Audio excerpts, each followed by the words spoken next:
بسم اللہ الرحمن الرحیم. کتاب المرض. باب ما جاء فی کفارۃ المرض وقول اللہ تعالی اعوذ باللہ من الشیطان الرجیم من یعمل سوءا یجز به. عزیز طلبہ، حضرت امام بخاری رحمۃ اللہ علیہ نے کتاب المرضہ کو یہاں قائم فرمایا. آگے کتاب الطب بھی اس کے بعد آ رہا ہے. اس سے پہلے کھانے پینے کی چیزوں کو ذکر فرمایا. یقینی بات ہے اس سے پہلے شکار کو ذکر کیا، اس لیے کہ کھایا بعد میں جائے گا، پہلے شکار ہوگا، چیز حاصل ہوگی، تو ایک ترتیب چلی آ رہی ہے. اب جب کھانے پینے کا ذکر آ گیا تو اس کے بعد کتاب المرضہ کے ذریعے بیماریاں اور اس کا علاج اور بیماریاں مومن کے حق میں کس طرح کفارہ بنتی ہے، رفع درجات کا سبب بنتی ہے، ان کو بھی ذکر کیا. یہ اللہ کے رسول صلی اللہ علیہ وسلم کے ذریعے ہمیں بیماری کے سلسلے کی جو باتیں قرآن کی آیتیں اور احادیث مبارکہ سے ایک تسلی اور ایک دھارس بندائی جا رہی ہے. یہ اور اللہ پاک کی طرف اس کی نسبت کر کے مومن کو اللہ پاک کی طرف متوجہ کیا جا رہا ہے.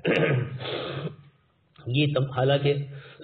اسباب کے درجے میں بندہ کسی چیز کو استعمال کرتا ہے، کھاتا ہے، پیتا ہے، نزلہ، زکام، بخار اور اس طرح دوسری بہت ساری بیماریاں جو آج کل کثرت سے ہو رہی ہے، ان سب کا سبب یہی ہے. اللہ کے نبی صلی اللہ علیہ وسلم نے معدے کو فرما دیا کہ یہ حوض ہے، یہاں سے پانی سب جگہ سپلائی ہوتا ہے، اس لیے کھانا جس طریقے سے ہضم ہوگا،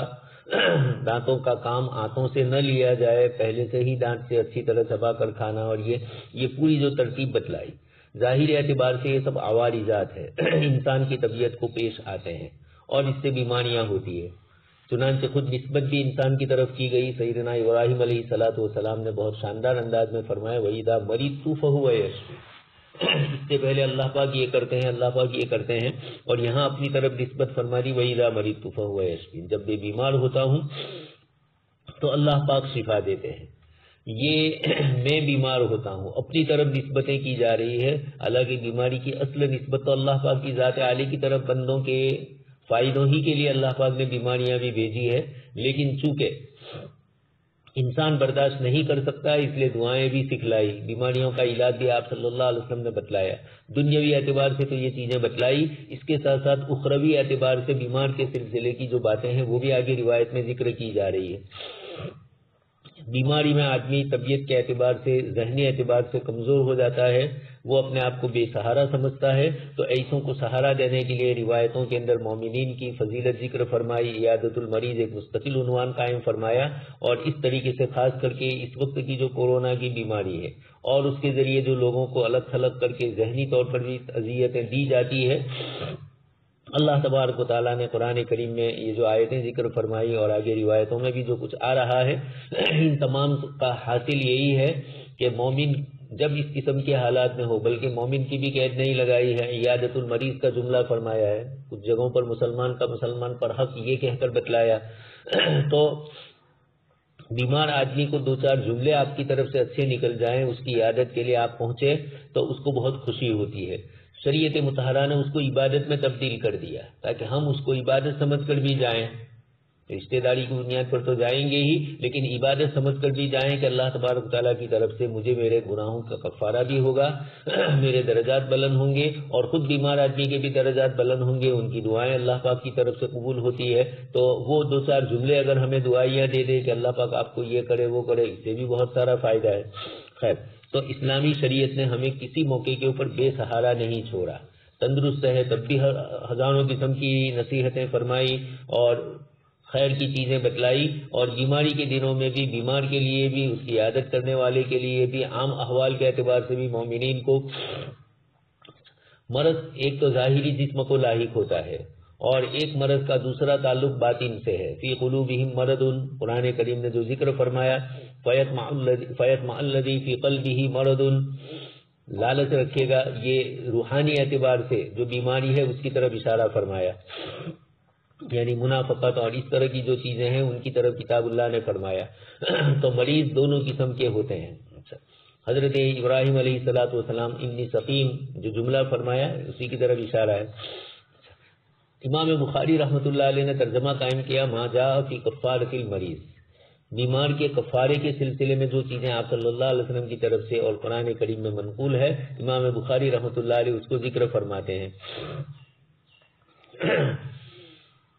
وقول اللہ تعالی من یعمل سوءا یجز بہ، جو برائی کرے گا یجز بہ، اس سے اس کا بدلہ دیا جائے گا، اس کو اس کے ذریعے اس کو بدلہ دیا جائے گا، دنیا میں یا آخرت میں۔ عمومی طور پر آیت کریمہ کا عموم ہے یجز بہ، دنیا میں بھی مل سکتا ہے وہاں بھی، اور اس اعتبار سے دنیاوی سزا میں یہ بھی ہو کہ بیماری اس کے لیے اس کی معصیت کی سزا ہو اور اللہ پاک بیماری کے ذریعے اس کو معاف کر دے۔ جیسے ایک روایت آپ سن بھی چکے ہیں، مومن کا عمل اس درجے تک نہیں ہوتا ہے اور اس کی اللہ پاک کے یہاں جنت میں اس کا ایک مقام ہوتا ہے اور وہاں تک اس کے اعمال نہیں پہنچتے، تو اللہ تبارک تعالیٰ اس کو کسی پریشانی میں، بیماری میں، تکلیف میں مبتلا فرما دیتے ہیں اور وہ اس کے حق میں رفع درجات بنتا ہے، اس درجے تک پہنچنے کا ذریعہ بنتا ہے۔ بیماری اور اس قسم کی چیزوں کو مانگا نہ جائے۔ ایک صحابی رضی اللہ تعالیٰ عنہ نے دعا فرمائی تھی کہ اللہ پاک جو وہاں تکلیف پہنچنے والی ہے مرنے کے بعد، دنیا میں تھوڑا کچھ اس میں سے دے دیا جائے۔ کمزور ہو رہے تھے، آپ صلی اللہ علیہ وسلم نے پوچھا کہ کیا ہے، انہوں نے اپنی دعا کا ذکر کیا تو آپ صلی اللہ علیہ وسلم نے فرمایا کہ اللہ پاک سے عافیت ہی مانگو، ہم بیماریوں کو برداشت نہیں کر سکتے ہیں، خاص کر کے ہم لوگ معمولی سی رنجش کو اور تکلیف ہوئی اور یہ سمجھتے ہیں کہ روئے زمین پر مجھ سے زیادہ کوئی بیمار نہیں ہے،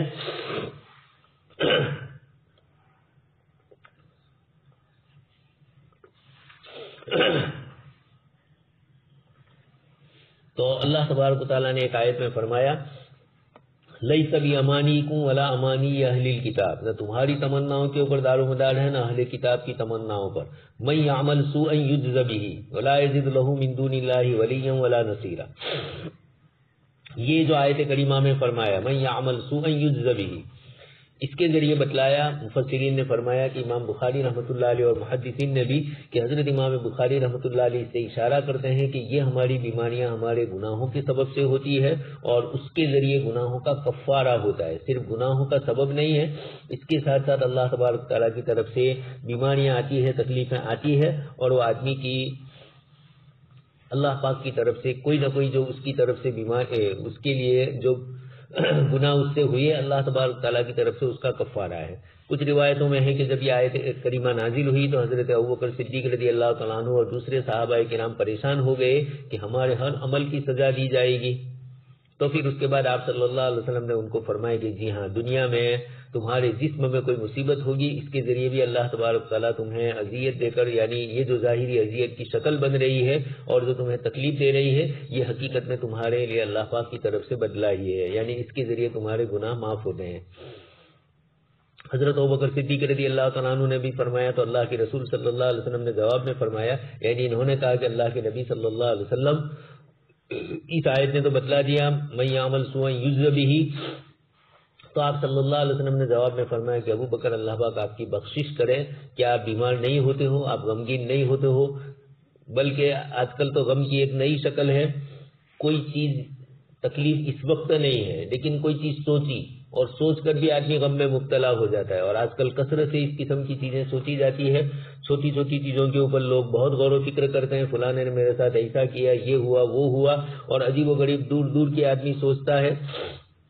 تو اور زیادہ غم میں مبتلا ہوتا ہے۔ تو آپ صلی اللہ علیہ وسلم نے فرمایا کہ مومن کو مصائب اور امراض، آگے روایتیں آ رہی ہے، ما من مصیبت تصیب المسلم الا کفر اللہ بہا عنہ حتی الشوکۃ یشاکھها،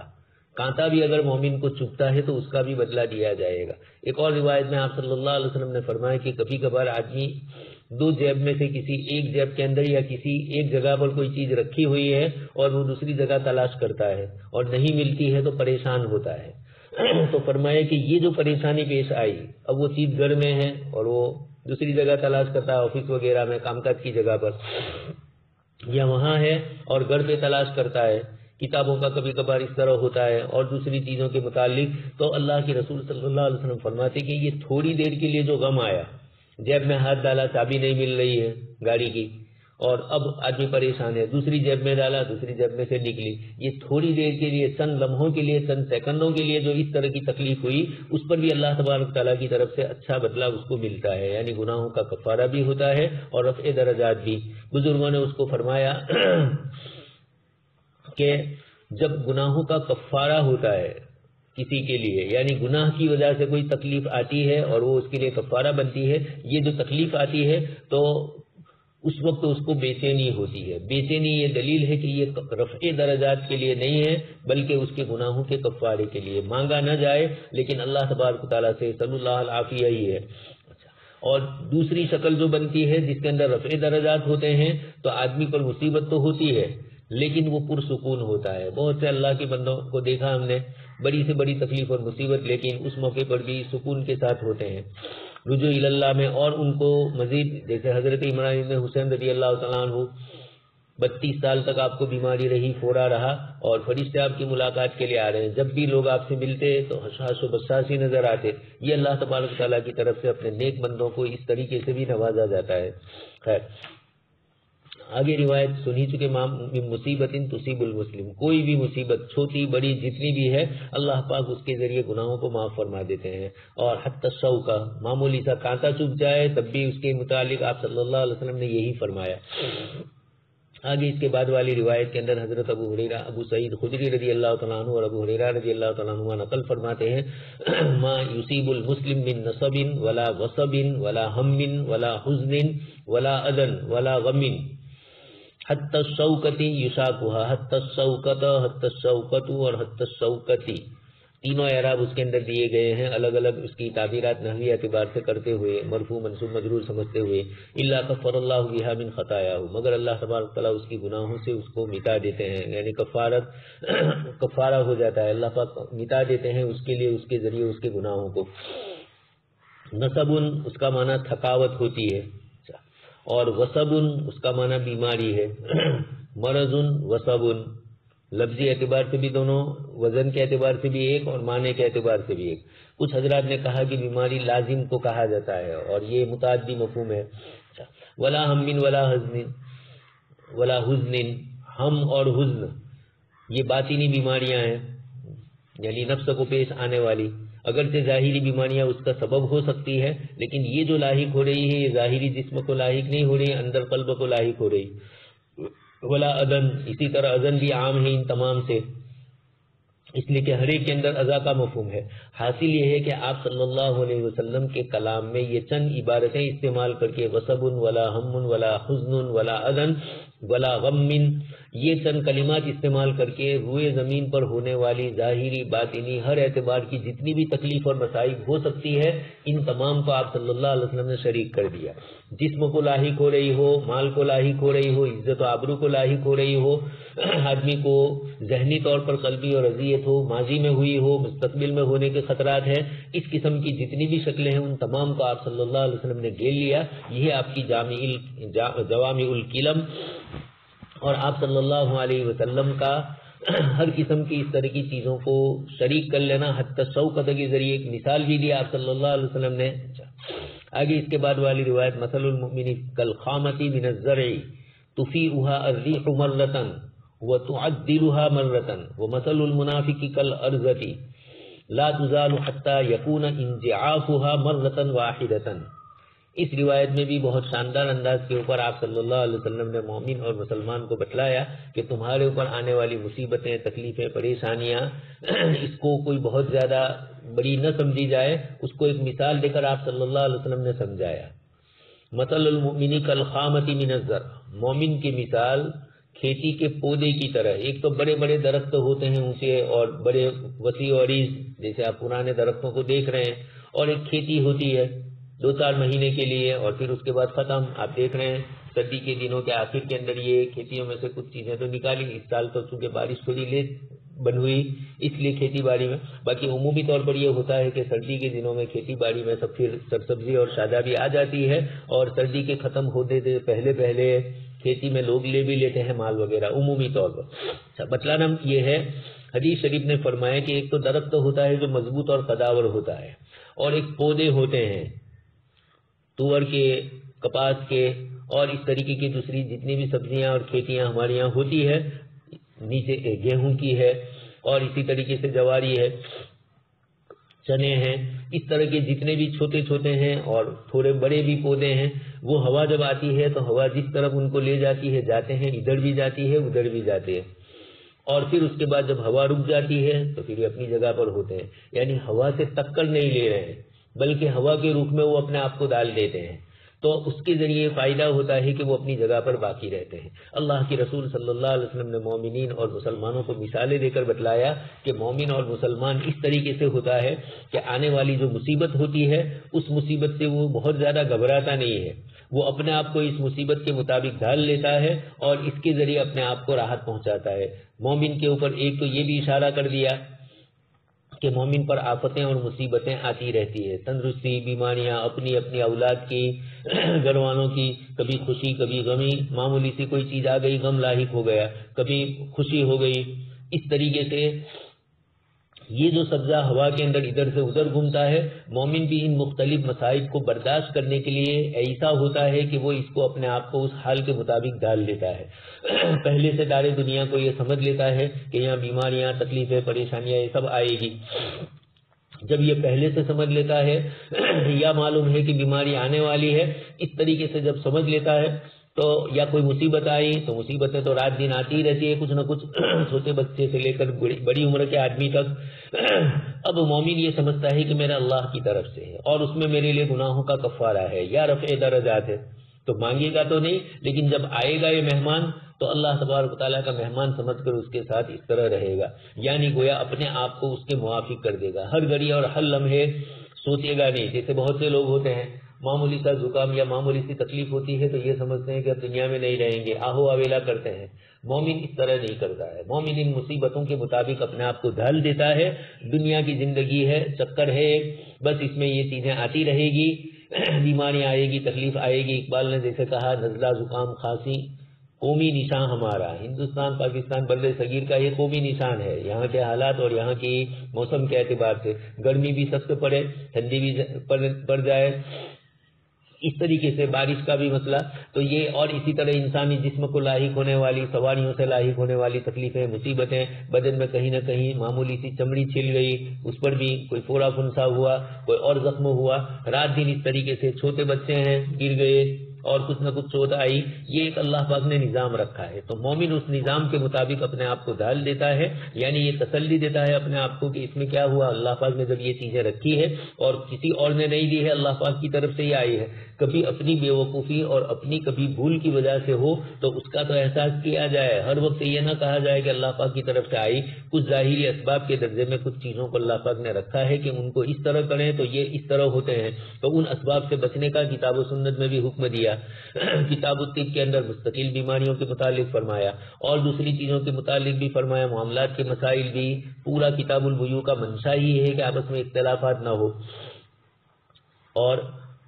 الا ان تکون تجارتا عن تراض منکم، آپسی رضامندیوں سے ہو۔ اب اگر آپسی رضامندی نہیں ہے یا کوئی کسی کو کھوٹ دے رہا ہے، کوئی کسی کو دھوکہ دے رہا ہے، تو ان چیزوں کے اندر پریشانی ہوتی ہے۔ ایک تو دھوکہ کھائے آدمی، اس کی پریشانی، اور دوسرا اس سے زیادہ غم ہوتا ہے کہ مجھے بھی بنا گیا یہ، کبھی کبھار لوگوں کو یہ بھی ہوتا ہے۔ تو یہ فرما دیا کہ یہ سارے متعلقات مومن کو فرمایا گیا کہ یہ دنیا کی زندگی کے ساتھ لگے ہیں، اس لیے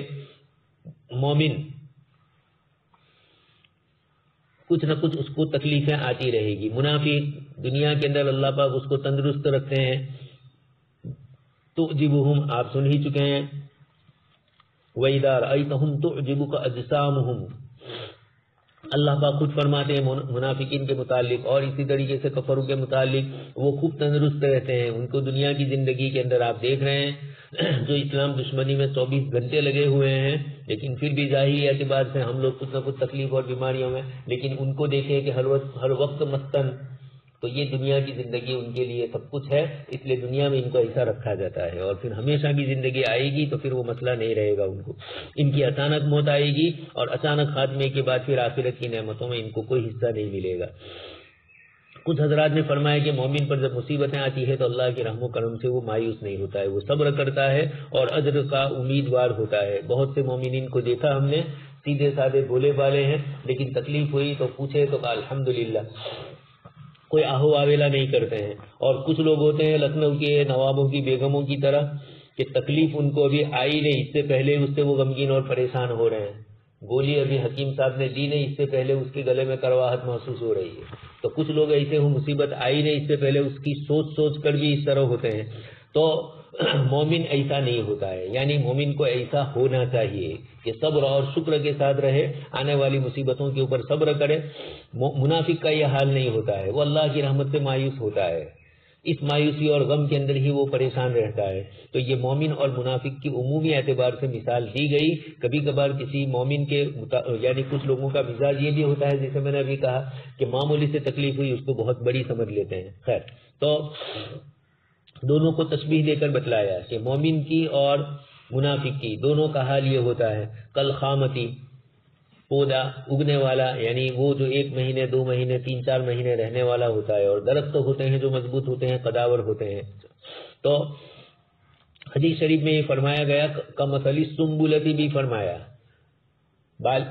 اس کی بالیاں ہوتی ہے، مراد وہی چھوٹے چھوٹے جو پودے ہوتے ہیں، گیہوں جواری وغیرہ ان کے متعلق ہے۔ جواری تو تھوڑی اونچی ہوتی ہے، لیکن گیہوں ہے اور دوسرے چھوٹے چھوٹے پودے ہیں، یا درمیانی معتدل جو پودے ہیں جو ہوا سے ادھر سے ادھر ہوتے ہیں۔ تو یفیھا مرتن و تعدلھا مرتن، روایت میں آگے ہے کہ مثل المؤمن کمثل الخامۃ من الزرع تفیءھا الريح مرتن و تعدلھا مرتن، ہوا کبھی اس کو اس طرف جھکاتی ہے، کبھی دوسری طرف جھکاتی ہے۔ تو فا یفو لوٹنا ہے، اسی سے فی کا لفظ بھی آتا ہے، افا بھی آتا ہے، وما افاء اللہ علی رسولہ لوٹنا۔ تو فا یفو لوٹنا، اس کا معنی جھکانا اور مائل کرنا ہے۔ ہوائیں اس کو ادھر سے ادھر کرتی ہے۔ منافق کی مثال دی کہ منافق کی مثال کل ارضتی، یہ مضبوط درخت کو کہا جاتا ہے جس کو صنوبر کا جھاڑ کہتے ہیں، اسی طرح ساگ کا لکڑا ہوتا ہے، شیشم کا، اور اس طرح کے بڑے بڑے جو درخت ہوتے ہیں، یہ ہواؤں میں ادھر سے ادھر مت نہیں ہوتے، لیکن پھر وہ گر جاتے ہیں، آپ دیکھ رہے ہیں، اس لیے کہ وہ ہوا سے ٹکر لے رہے ہیں، ہوا آ رہی ہے اور وہ اپنے وجود ان کا جسم ایسا ہے کہ جس سے وہ ہواؤں سے ٹکراتے ہیں، تو آہستہ آہستہ پھر اس کے بعد کمزور ہو جاتے ہیں، اور یہ اپنے آپ کو اس کے مطابق ڈھال دیتے ہیں۔ چھوٹے چھوٹے پودے، یہ اللہ کے رسول صلی اللہ علیہ وسلم نے مختلف اعتبارات سے مومن کی تشبیہ اس پودے کے ساتھ دی۔ ایک تو ہے کہ زمانے کے ساتھ چلو، گنگا گئے گنگا داس، جمنا گئے جمنا داس، وہ ایک مومن کی شان نہیں ہے کہ منافقین کے ساتھ بیٹھے تو منافقت والی باتیں، ایمان والوں کے ساتھ بیٹھے تو ایمان والی باتیں، جیسا دیش ویسا بیش، اس طریقے کی چیزیں، یہ یہاں مراد نہیں ہے۔ یہاں یہ مراد ہے یہ پودا کمزور ہے، لیکن وہ چونکہ جھک جاتا ہے تو ہوا اوپر سے گزر جاتی ہے، تو مومن بھی اپنے اوپر آنے والی مصیبت کو برداشت کر لیتا ہے، یہ سمجھتا ہے کہ میرا اللہ کی طرف سے آئی، میں چاہوں نہ چاہوں آئی ہے تو اللہ پاک ہی اس کو دور کرنے والے ہیں، تو وہ متوجہ ہوتا ہے اللہ پاک کی طرف۔ تو یہ مضبوط درخت ہوتے ہیں، یہ اس طریقے سے ہوتے ہیں۔ لا تزال حتی یکون انجعافھا مرۃ واحدۃ، ایک ہی دم سے وہ اکھڑ جاتی ہے، اس لیے کہ ایک دم سے ہوا بار بار جب وہ ہوا سے ٹکر لے رہا ہے تو ٹکر لینے کی بنیاد کے اوپر یقینی بات ہے کہ اس کے اندر کمزوری تو آئے گی ہی، اور پھر ایک دم سے اکھڑ جائے گا۔ آگے والی روایت میں بھی آپ صلی اللہ علیہ وسلم سے حضرت ابو ہریرہ نے یہی فرمایا، مومن کی مثال دی، کل خامتی من الزرع من حیث اتتها الريح كفأتها فإذا اعتدلت تكفأ بالبلاء، یہاں بھی یہی فرمایا۔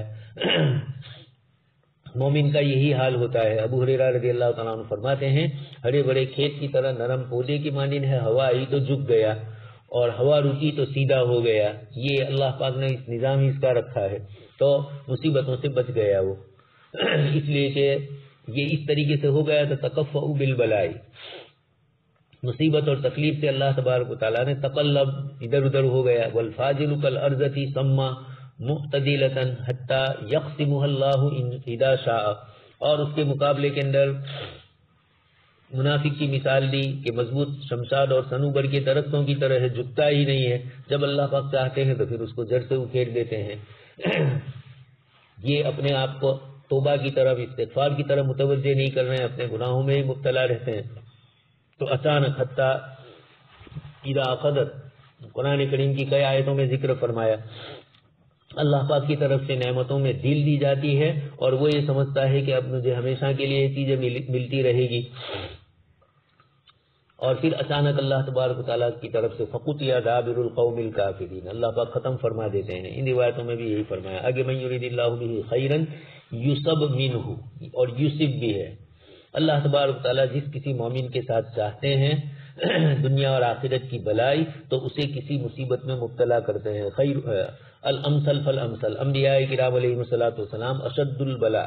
سب سے زیادہ تکلیفیں اللہ پاک کی طرف سے ان کو ملتی ہے۔ آپ صلی اللہ علیہ وسلم دنیا سے رخصت ہو رہے ہیں اور اس موقع پر بھی آپ صلی اللہ علیہ وسلم کو اس آخری کیفیت کے وقت بھی تکلیف ہو رہی ہے، وارثہ آگے روایتیں آ رہی ہے، اور اس طرح کے دوسرے جملے بھی آپ صلی اللہ علیہ وسلم نے ارشاد فرمائے۔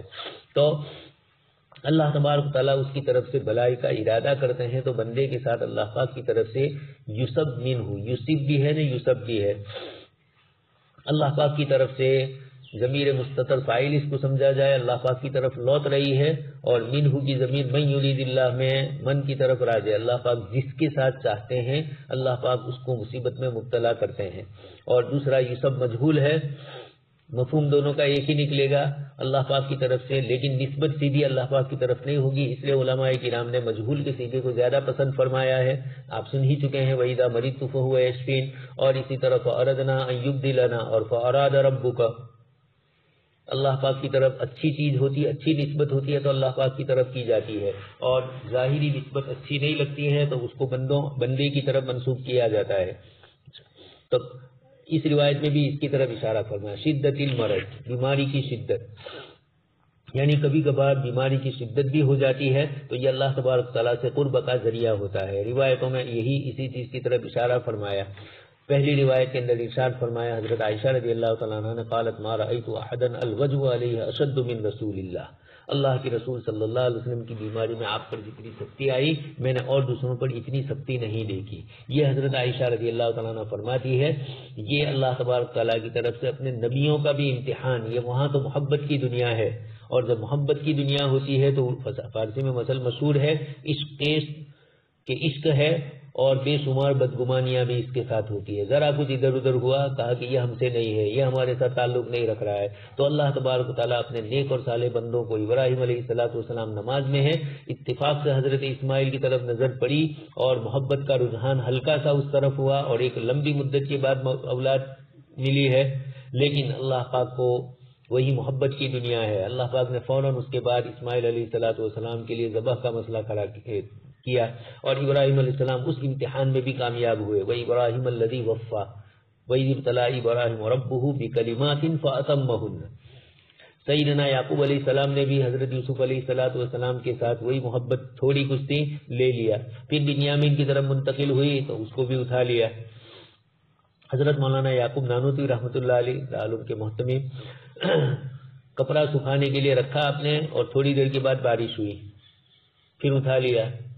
پھر اس کے بعد رکھا اور تھوڑی دیر کے بعد پھر بارش ہوئی، 2-4 مرتبہ اس طریقے سے ہوا تو خادم سے کہا کہ کپڑا لے لو، وہ سکھانا نہیں چاہتے،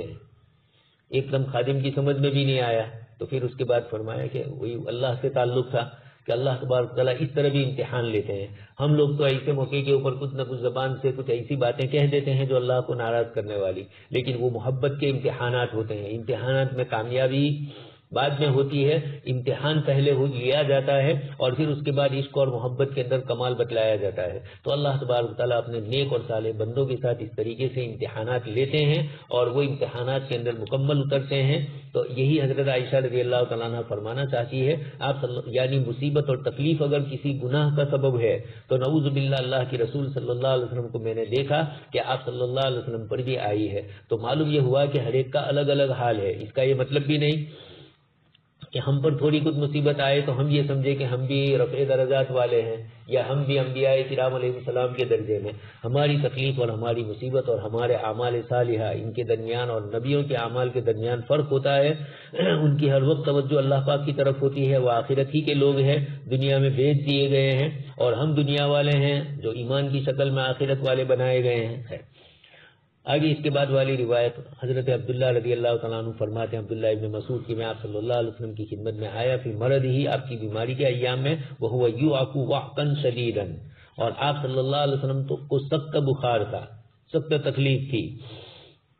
قلت انک لتوعک وعکا شدیدا، میں نے عرض کیا کہ اللہ کے نبی صلی اللہ علیہ وسلم آپ کو تو بہت سخت تکلیف محسوس ہو رہی ہے، آپ کا بخار ہمارے بخار سے زیادہ لگ رہا ہے. تو قلت ان ذلک بان لک اجرین. اور پھر حضرت عبداللہ ابن مسعود فرماتے کہ میں نے خود ہی اللہ کے نبی صلی اللہ علیہ وسلم سے یہ فرمایا. ایک روایت میں یہ بھی ہے آپ صلی اللہ علیہ وسلم نے جواب میں یہ فرمایا انی اوعک کما یوعک رجلان منکم، تم میں سے دو آدمیوں کو جو بخار ہوتا ہے مجھے ایک کو اتنے شدت والا بخار آتا ہے. تو اس کے جواب میں حضرت عبداللہ بن مسعود نے فرمایا ان ذالک بان لک اجرین، یہ اس لیے ہے کہ آپ کو اللہ پاک کی طرف سے دوہرا اجر ملنے والا ہے. حضور نے بھی جواب میں فرمایا کہ اجل، جی ہاں، ما من مسلم یصیبہ اذى الا حاط اللہ عنہ خطایاہ کما تحاط ورق الشجر. یہ بھی عجیب ہے، سخت بخار کا عالم ہے، اور آپ صلی اللہ علیہ وسلم اس وقت بھی نصیحت فرماتے ہیں اور اس وقت بھی اللہ پاک کی طرف نسبتیں اور توجہات فرماتے ہیں. ہمارا حال یہ ہوتا ہے کہ معمولی سی تکلیف ہوئی تو ذکر وغیرہ پڑھنا بھی مشکل ہوتا ہے، آدمی کی توجہ اپنی بیماری، اپنی تکلیف اور اپنی شدت کی طرف جاتی ہے اور اس موقع پر وہ اللہ کو یاد کرنا بھول جاتا ہے. یہاں ہم سے زیادہ ڈبل بخار ہے آپ صلی اللہ علیہ وسلم کو، اور خاص کر کے بخار جیسی چیز اور پریشانی ہوتی ہے اس کے اندر، لیکن یہ اللہ کے نبی صلی اللہ علیہ وسلم ہے کہ آپ نے یہ فرمایا کہ ما من مسلم یصیبہ اذى، کسی مسلمان کو کوئی تکلیف پہنچتی ہے نہیں پہنچتی الا حاط اللہ عنہ خطایاہ، مگر اللہ تبارک تعالیٰ اس سے اس کے گناہوں کو جھاڑ دیتے ہیں. حتی یحط، یہ درخت کو جھاڑنے کا مفہوم ہے، اور آپ جانتے ہیں کہ درخت کو جب ٹہنیوں کو ہلایا جائے گا لکڑی سے یا ہاتھ سے تو خود بخود اس کے جو پتے ہو گرنے لگتے ہیں. تو یہاں پر بھی آپ صلی اللہ علیہ وسلم فرماتے ہیں کہ مومن کے گناہ بھی اسی طریقے سے گر جائیں گے، جھڑ جائیں گے جیسے درخت کے پتے جھڑتے ہیں. آپ صلی اللہ علیہ وسلم نے، حضرت عبداللہ ابن مسعود نے یہ فرمایا تو آپ صلی اللہ علیہ وسلم نے ان کی تائید بھی فرمائی کہ ہاں دوہرا اجر ملے گا مجھے، کہ آدمی کے گناہ ہونے کا بھی یہ سبب بنتا ہے. علماء کرام نے شدت اور مصیبت سے آدمی کے گناہ معاف ہوتے ہیں، اجر و ثواب میں اضافہ ہوتا ہے، رفع درجہ اور حد خطیہ یہ دونوں سبب ہے، دونوں چیزوں کو ذکر کیا گیا. یہاں آپ صلی اللہ علیہ وسلم نے حاط عنہ خطایاہ کا لفظ ذکر کر کے اشارہ فرما دیا کہ گناہ بھی معاف ہوتے ہیں اور اجر و ثواب بھی ملتا ہے. یہ ہر ایک الگ الگ اعتبارات سے ہیں، جیسے ابھی میں نے آپ کو کہا کچھ لوگوں کے حق میں خطایا گناہوں کو معاف کرنے کا سبب بنتا ہے اور کچھ لوگوں کے حق میں رفع درجات ہوتے ہیں. جیسے ایک روایت اس سے پہلے بھی آپ کو عرض کر چکا ہوں کہ ایک مومن کا درجہ اللہ پاک کے یہاں متعین ہوتا ہے اور اس درجے تک اس کے اعمال نہیں پہنچ رہے ہیں، اعمال صالحہ، تو اللہ تبارک تعالیٰ اس کو کسی مصیبت اور تکلیف میں مبتلا کرتے ہیں اور پھر اس کے لیے وہ درجہ، اس درجے تک وہ پہنچ جاتا ہے، اس تکلیف میں، پریشانی میں صبر کے ساتھ وہ رہتا ہے. حضرت مفتی عبداللہ صاحب کو ہم نے دیکھا عجیب و غریب مختلف قسم کی تکلیفیں تھی، جسمانی تھی، روحانی تھی، ذہنی اذیتیں تھیں، یہ ساری چیزیں تھیں، لیکن جب بھی ملے، جب بھی ہاسپٹل گئے اور جب بھی حضرت کے ساتھ ملے تو اس انداز سے بات کر رہے ہیں، کوئی تکلیف اور بیماری کا کوئی ذکر ہی نہیں کرتے کہ مجھے یہ تکلیف ہو رہی ہے، مجھے یہ ہے، حالانکہ بہت کچھ ہو رہا تھا. لیکن تو یہ اللہ تبارک تعالیٰ اپنے کچھ بندوں کو اس طریقے سے رفع درجات کے ساتھ، کفارہ سیئات کے ساتھ بھیج دیتے ہیں کہ دنیا سے جاتے جاتے ہی وہ مطمئن ہوتے ہیں کہ اب آخرت کا حساب کتاب ہمارا اللہ تبارک تعالیٰ نے صاف فرما دیا. مانگنا نہیں ہے، یہ بھی اللہ سے تو عافیت ہی مانگنی ہے، لیکن جب آ جائے تو اللہ تبارک تعالیٰ سے اپنی کمزوری کا شکوہ بھی کرنا ہے کہ میں تو بڑا کمزور ہوں، ظاہری اعتبار سے بھی، روحانی اعتبار سے بھی، آپ ہی مجھے بچانے والے ہیں. باب اشد الناس بلاء الانبیاء ثم الامثل فالامثل الاول فالاول. اشد الناس بلاء الانبیاء، اس روایت کے ذریعے بھی یہ اشارہ فرمایا آپ صلی اللہ علیہ وسلم نے کہ اللہ تبارک تعالیٰ کی طرف سے یہ ترجمۃ الباب کی جو روایت ہے، آپ صلی اللہ علیہ وسلم سے پوچھا گیا، دارمی اور ابن ماجہ میں یہ روایت ہے کہ یا رسول اللہ ای الناس اشد بلاء، اللہ کے نبی سب سے زیادہ تکلیف کس کو ہوگی؟ آپ نے فرمایا الانبیاء ثم الامثل فالامثل یبتلی الرجل علی حسب دینہ، یہ جملہ فرمایا. آدمی کو اس کے دین کے اعتبار سے آزمایا جاتا ہے. ہمارا دین کمزور تو ہمارے لیے کمزوری آزمائش بھی اللہ پاک کی طرف سے کم ہوتی ہے. انبیاء اور نیک صالح بندوں کا ایمان مضبوط ہوتا ہے تو اللہ تبارک تعالیٰ کی طرف سے ان کی اسی طریقے سے ہوتا ہے. بہت سارے لوگ ہیں اللہ پاک کی طرف سے مالی اعتبار سے بھی بیچارے کم ہے، یہ اللہ پاک کا امتحان ہوتا ہے. اور پھر اولاد کے مسائل، کوئی بیمار ہے اور اسی طریقے سے کوئی دوسری مصیبت آ گئی، ایکسیڈنٹ ہوا، کچھ زخم لگا، کچھ یہ ہوا وہ ہوا، یا اور کوئی مصیبت آئی، گھر میں کوئی اچانک پریشانی آ گئی، کوئی بیمار ہوا اور لمبا چوڑا بیچارے پر قرضہ آ گیا، اس طریقے سے عجیب و غریب قسم کی شکلیں ہوتی ہے جو نبیوں سے اپنے آپ کو قریب کریں گے، یا جتنا نبیوں سے قریب ان کے اعمال ہوں گے، اللہ تبارک تعالیٰ کی طرف سے امتحان بھی ایسے، اور پھر قیامت کے دن جنت کے اندر نبیوں کے ساتھ ان کو رہنا ہے، تو نبیوں جیسے ان کی بھی صبر اور ان کی برداشت کا امتحان ہوتا ہے۔ اہل علم علماء کرام خاص کر کے جو مکاتب میں پڑھاتے ہیں، عجیب و غریب قسم کی بیچارے کشمکش میں رنجش میں رہتے ہیں، اور خاص کر کے اولاد اگر ہے اور ان میں کوئی تکلیف پریشانی آ گئی تو اور زیادہ پریشان ہوتے ہیں۔ یہ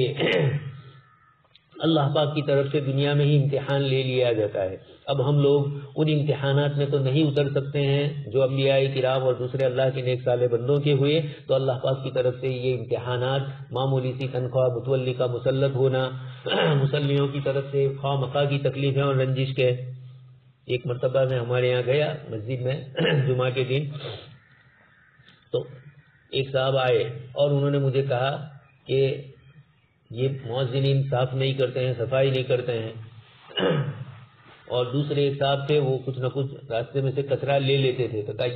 یہ مؤذن بنا ہوا ہے، اور وہی گجراتی کا جو لفظ ہے بونگی، یہ بنا ہوا ہے اور یہ اس کی جگہ پر یہ سب صاف کرتا ہے۔ میں نے ان کو کہا کہ مؤذنین کا کام تو اذان دینا ہے، یہ ہم سے ومن احسن قولا ممن دعا الی اللہ، سب سے بڑے لوگ ہیں اللہ کی دعوت دینے والے۔ ہم لوگ تو سوئے ہوئے ہوتے ہیں اور یہ اللہ کا منادی آواز لگاتا ہے تو ایسے ہی تھوڑا ہوتا ہے، ہم سے کتنی دیر پہلے وہ اٹھتا ہے اور اٹھ کر تیاری کرتا ہے، مسجد کی کھڑکیاں کھولنا، پنکھے چالو کرنا اور اس طرح کی دوسری چھوٹی موٹی مسجد کی چیزوں کو یہ کرنا، اور پھر اس کے ساتھ اذان دینا، یہ سب چیزیں اس کے ساتھ وابستہ ہے۔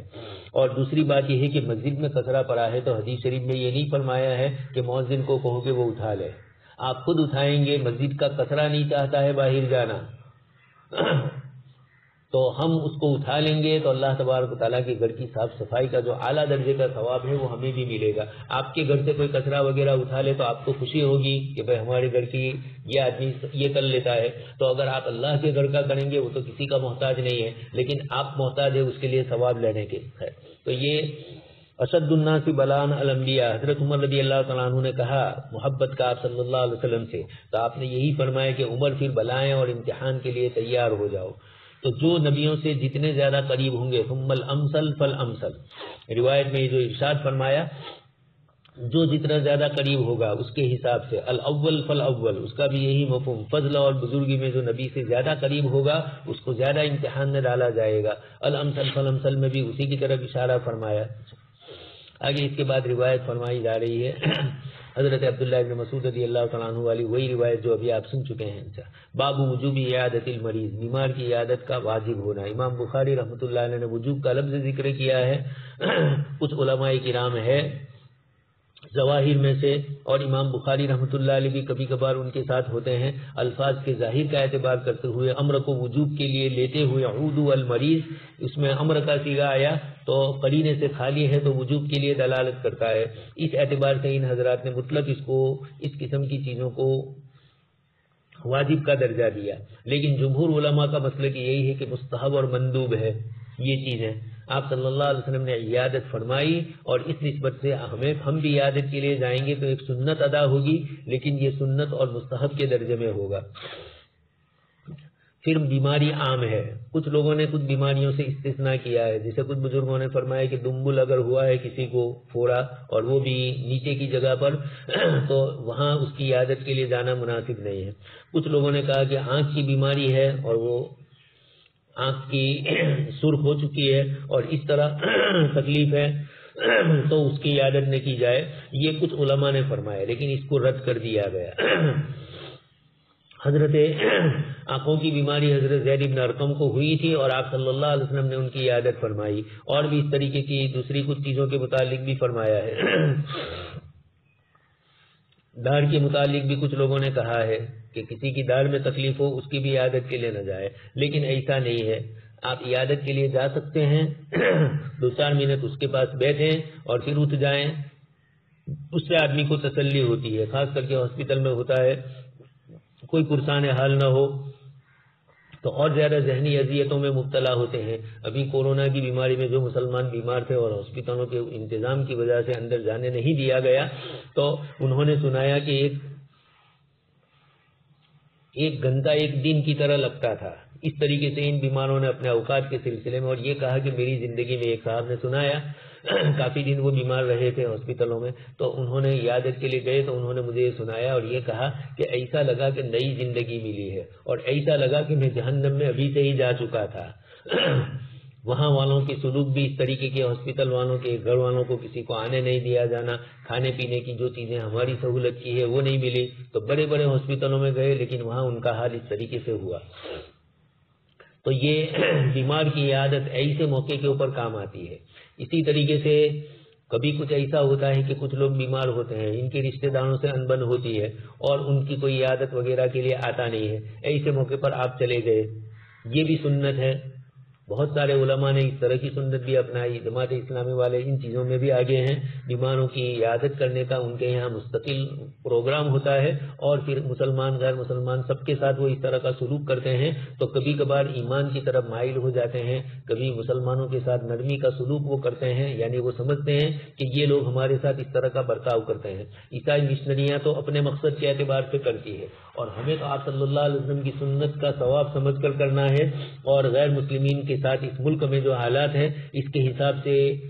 اتنی بڑی جمعیت کا ایک دوسرے کے ساتھ تقابل ہونا یہ تو دونوں کو نقصان کرے گا. اس لیے بہتر یہی ہے کہ دونوں ایک دوسرے کے ساتھ اپنے اپنے عقائد، اپنے اپنے اعمال کے ساتھ رہیں، اور اس طریقے سے بھائی چارگی باقی رہے. اسی میں اس ملک کے لیے امن اور سلامتی اور سکون ہے. تو یہ بیماروں کی عیادت اور اس طرح کی چیزیں وہ ہے جو عمومی ہے، اور اس کے اندر آپ صلی اللہ علیہ وسلم نے یہ فضیلتیں فرمائی. عودو المریض سے کچھ علماء نے وجوب کہا. پھر عیادت کرنے کا وقت بھی ایک تو ہاسپٹل میں ہے تو ہاسپٹلوں کی طرف سے کچھ وقت متعین ہوتا ہے تو انہی وقتوں میں جایا جائے. اور ایک یہ ہے کہ پرائیویٹ ہاسپٹل ہے لیکن وقت متعین نہیں ہے، آپ جب بھی جانا چاہے جا سکتے ہیں. تو وہاں بھی ایسا موقع تلاش کیا جائے کہ یہ بیمار سوتا نہ ہو، یہ بیمار تکلیف میں ہے اور آپ اسی موقع پر گئے تو اس کو اچھا نہیں لگ رہا ہے. اس لیے ویسے تو کوئی وقت متعین نہیں ہے، لیکن یہ کہ خاص کر کے عیادت کے جو اوقات حکومت کی طرف سے، وہاں ہاسپٹل کی طرف سے متعین ہوئے ہیں، اس موقع پر جانا زیادہ مناسب ہے. لیکن اگر اس طرح نہیں ہے تو آپ اپنے وقت کی فرصت کے مطابق آپ اپنی ذمہ داریوں کو سنبھالتے ہوئے بھی جائیں. تو کبھی کبھار وقت اس طریقے کا ہے تو گنجائشیں ہیں، البتہ موقع محل کے اعتبار سے عیادت کے لیے جایا جائے. پھر عیادت کے سلسلے کے اندر بھی بہت سارے آداب اور اصول ذکر کیے گئے. کوئی نام پوچھے تو اپنا نام بتلایا جائے، دروازے کے سامنے کھڑا نہ ہو، دائیں بائیں دروازے کو آہستہ کھٹکھٹائے. گھروں میں گھنٹیاں لگی ہیں، بہت سے لوگ آج کل یہ کرتے ہیں. ایک جگہ پر ہم گئے عیادت کے لیے اور وہ بیچارے ایسے ہی شدید بیمار تھے، تو نوکرانی تھی، اس کو کہہ دیا ہم نے کہ بھائی عیادت کے لیے آئے. وہ اندر گئی اور وہاں جا کر انہوں نے کہا، اب ان کو معلوم نہیں تھا کہ کون تھا، تو گھر والوں نے کہا کہ بھائی ابھی تو آرام میں ہے. اتفاق سے مجھے یاد آیا تو میں نے، وہ آئی جواب دینے کے لیے، تو میں نے اس کو یہ کہا کہ ایسا کہو کہ فلانا آدمی آیا ہے. جب نام لیا تو اندر سے ان کے صاحبزادے دوڑتے ہوئے آئے اور یہ کہا کہ مولانا معاف کرنا، چونکہ ڈاکٹروں نے یہی کہا ہے کہ زیادہ تر چونکہ وہی کورونا کی باتیں ہیں اس لیے ہم نے یہ کیا. میں نے کہا میں نے بھی اسی لیے نام لے لیا کہ مجھے معلوم تھا کہ بعد میں آپ لوگوں کو جب پتہ چلے گا کہ آیا تھا اور یہ جواب تو آپ کو خود تکلیف ہوگی. تعلقات ایسے تھے اس لیے میں نے مناسب سمجھا کہ میں خود اپنا نام لوں، تاکہ اس کی بنیاد پر یہ کبھی کبھار ہوتا ہے کہ آپ عیادت کے لیے گئے، واحد سے چلے آئے اور پھر اس کے بعد ایک عیادت تو اصل اس کے لیے ہے لیکن اللہ کو راضی کرنے ہی کے لیے ہے، سنت کے طور پر ہے. لیکن کچھ رشتہ دار اور کچھ تعلقات ایسے ہوتے ہیں کہ ان کو یہ معلوم بھی ہونا چاہیے کہ فلانا ہماری عیادت کے لیے آیا تھا، اس لیے کہ وہ یاد رکھتے ہیں. آپ گئے تھے وہاں نہیں پہنچ پائے اور اب اس کے بعد وہ بار بار کہتے ہیں فلانا کیوں نہیں آئے. تو اس طریقے سے ہوتا ہے. ابھی ایک بڑے عالم صاحب ہمارے گاؤں کے انتقال کر گئے، بالکل صبح میں اچھے تھے. انہوں نے اپنے بیٹے کو کہا کہ مولانا کو یاد کر رہا ہوں میں، تو بلاؤ ان کو. میں شام کو گیا، اچانک حالت ایسی بگڑ گئی ان کی، پھر بعد میں انتقال بھی ہو گیا. تو اچانک حالت ان کی ایسی ہو گئی کہ ایسا ہی محسوس ہوا اب وہ گھر والے پریشان کہ آپ کو بلایا اور یہ بات نہیں کر رہے ہیں. میں نے کہا یہ پوزیشن میں ہی نہیں ہے, ان کی حالت زیادہ بگڑ چکی ہے, کمزوری اور ضعف زیادہ ہے اب ان کے اوپر, ویسے بھی عمر زیادہ تھی. تو میں نے کہا اس بنیاد کے اوپر, اس لیے مجھے کوئی برا نہیں لگا ہے, مجھے تو خوشی ہوئی کہ انہوں نے مجھے یاد کیا. اللہ پاک نے قرآن اور حدیث سے ان کو وابستہ کیا ہوا تھا, اور وہ آدمی ہمیں یاد کرے تو یقیناً یہ اچھی چیز ہے. خیر, تو اسی طریقے سے کچھ بیمار ایسے ہوتے ہیں کہ جن کے دنبل اور پھوڑے اور اس طرح کی چیزیں ہوتی ہے, تو وہاں پر وہ نہیں چاہتے ہیں کہ دوسرے لوگ زیادہ دیر بیٹھیں, ان کو خود بھی تکلیف ہوتی ہے, ادھر ادھر کروٹ بدلتے رہتے ہیں. تو ایسے موقع پر بھی 2-4 منٹ بیٹھ کر آدمی کو اٹھ جانا چاہیے. ہاں, اگر آپ کے بیٹھنے سے ان کو تسلی ہوتی ہو, کبھی کبھار یہ ہوتا ہے, ہمارے ایک رشتے دار بیمار تھے, بلایا انہوں نے تو میں گیا, پھر 2-4 منٹ کے بعد میں اٹھنے لگا تو کہا اٹھنے کے لیے تھوڑا بلایا ہے, قریبی رشتے دار سے. تو یہ اس طریقے سے بھی ہوتا ہے کہ بیمار آدمی خود یہ چاہتا ہے کہ تھوڑی دیر میرے پاس بیٹھے, تسلی دیں, کچھ حدیثیں سناؤ مجھے. بڑی عمر کے جو لوگ ہوتے ہیں اور جو نیک طبیعت والے ہوتے ہیں وہ اس موقع پر یہ بھی کہتے ہیں کہ بھائی آپ ہمیں کچھ قرآن اور حدیث کی باتیں بتلائیے تاکہ اس سے مجھے تسلی ہو. تو ایسے موقع پر اس طرح کی چیزیں بتلائی جائے. حسن بصری رحمۃ اللہ علیہ کا قصہ اس سے پہلے بھی کہہ چکا ہوں. ان کی عادت کے لیے ایک صاحب گئے اور اٹھنے کا نام نہیں لے رہے تھے. حضرت حسن بصری رحمۃ اللہ علیہ نے کچھ اشارے کنارے سے بات چیت کی, لیکن وہ نہیں سمجھ پائے, ہوتے ہیں بہت سے. اس کے بعد آپ نے کہا کہ کچھ لوگ عیادت کے لیے آتے ہیں اور جانے کا نام ہی نہیں لیتے ہیں, پھر بھی نہیں سمجھا. اس نے کہا کہ حضرت اندر سے یہ دروازہ بند کر دوں. حسن بصری رحمۃ اللہ علیہ نے فرمایا اندر سے نہیں بلکہ باہر سے بند کرو, آپ بھی تشریف لے جاؤ اور دروازہ بند کرو. خیر, تو کبھی کبھار اس طریقے سے بھی ہوتا ہے, اس لیے یہ بھی مناسب نہیں ہے. اس کے لیے دعائیں کی جائے, تسلی دی جائے, اس کا حوصلہ بڑھایا جائے. اس طریقے سے بھی حدیث شریف میں ہے. آپ صلی اللہ علیہ وسلم ایک صحابی کی عیادت کے لیے گئے اور فرمایا لا باس طہور انشاءاللہ, لیکن وہ بیچارے تھوڑے دیہاتی تھے, تو انہوں نے کہا کہ اتنی سخت تکلیف مجھے ہو رہی ہے, بخار, اور آپ کہہ رہے ہو لا باسا, کوئی حرج نہیں. تو آپ صلی اللہ علیہ وسلم نے فرمایا کہ پھر تو ایسا ہی ہو جیسا تم چاہ رہے ہو. ہے تو پھر اس کے بعد ان کا انتقال بھی ہو گیا. آگے اس کے بعد والی روایت میں اطعموا الجائع وعودوا المریض وفکوا العانی, فک العانی کے متعلق کہہ چکا ہوں. یہ بھی جماعت اسلامی کے حصے میں گیا ہے, اور حضرت مولانا جمعیت علماء میں حضرت مولانا ارشد مدنی دامت برکاتہم کے حصے میں گیا ہے. جو لوگ کسی نہ کسی طریقے سے قید میں ہے, جیلوں میں ہے, اور وہ حضرت ان کی کوششیں کر رہے ہیں چھڑوانے کی, تو یہ بھی ایک اچھی چیز ہے. حضرت معاویہ ابن سوید ابن مقرن فرماتے ہیں حضرت براء ابن عازب رضی اللہ تعالیٰ عنہ سے کہ ہمیں اللہ کے رسول صلی اللہ علیہ وسلم نے 7 چیزوں کا حکم دیا اور 7 چیزوں سے منع فرمایا. اس سے پہلے بھی سن چکے ہیں. چیزوں کا جو حکم دیا اسی میں عیادت المریض بھی ہے, اور جن چیزوں سے روکا اس میں آپ جان چکے ہیں, کل بھی روایت آ چکی ہے. سونے کے انگوٹھی سے منع فرمایا, لبس مردوں کے لیے ریشم, دیباج, استبرق اور قصی اور میسرا, یہ سب کے سب ریشم کے کپڑے ہیں, الگ الگ اعتبارات کے, ان سب سے منع کیا. امرنا نتبع الجنائز, ہم جنازے کے پیچھے چلیں. ونعود المریض, اور بیمار کی عیادت کریں. ونفشی السلام, نفشی السلام, اور سلام کو ہم پھیلائیں. تشمیت العاطس بھی ہے, چھینک کا جواب. اسی طرح اجابت الداعی, کوئی دعوت دے تو اس کو قبول کیا جائے, دعوت نماز کی دے اس کو بھی قبول کیا جائے, کھانے پینے کی ہی نہیں. نصر المظلوم, مظلوم کی مدد کرنا. ابرار المقسم, قسم کھائے تو قسم کھانے والے کی قسم کو پورا کروایا جائے اگر وہ گناہ کا نہیں ہے, گناہ کی قسم نہیں ہے تو. باب عیادت المغمى علیہ,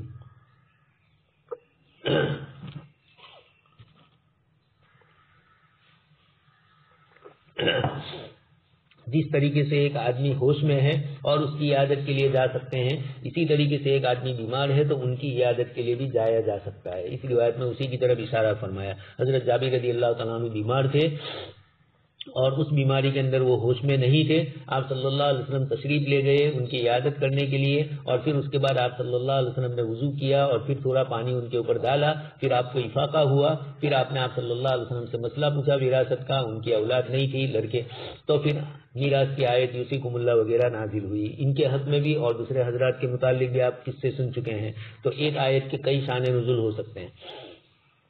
حضرت جابر ابن عبداللہ رضی اللہ تعالیٰ عنہ فرماتے ہیں یقول مریض تو مردن, آپ فرماتے ہیں کہ میں حجۃ الوداع کے سال بیمار ہوا, اللہ کے نبی صلی اللہ علیہ وسلم میرے پاس تشریف لائے عیادت کرتے ہوئے, اور حضرت ابوبکر صدیق وہما ماشیانی, اور وہ دونوں پیدل چل کے آئے. روایتوں میں آگے آ رہا ہے سواری پر بیٹھ کر بھی آپ صلی اللہ علیہ وسلم حضرت سعد ابن عبادہ کی عیادت کے لیے گئے تھے, اور راستے میں عبداللہ ابن ابی والا واقعہ پیش آیا تھا. اچھا, تو وجدانی اغمی علیہ, ان دونوں بزرگوں نے مجھے پایا کہ میرے اوپر بے ہوشی طاری ہوئی ہے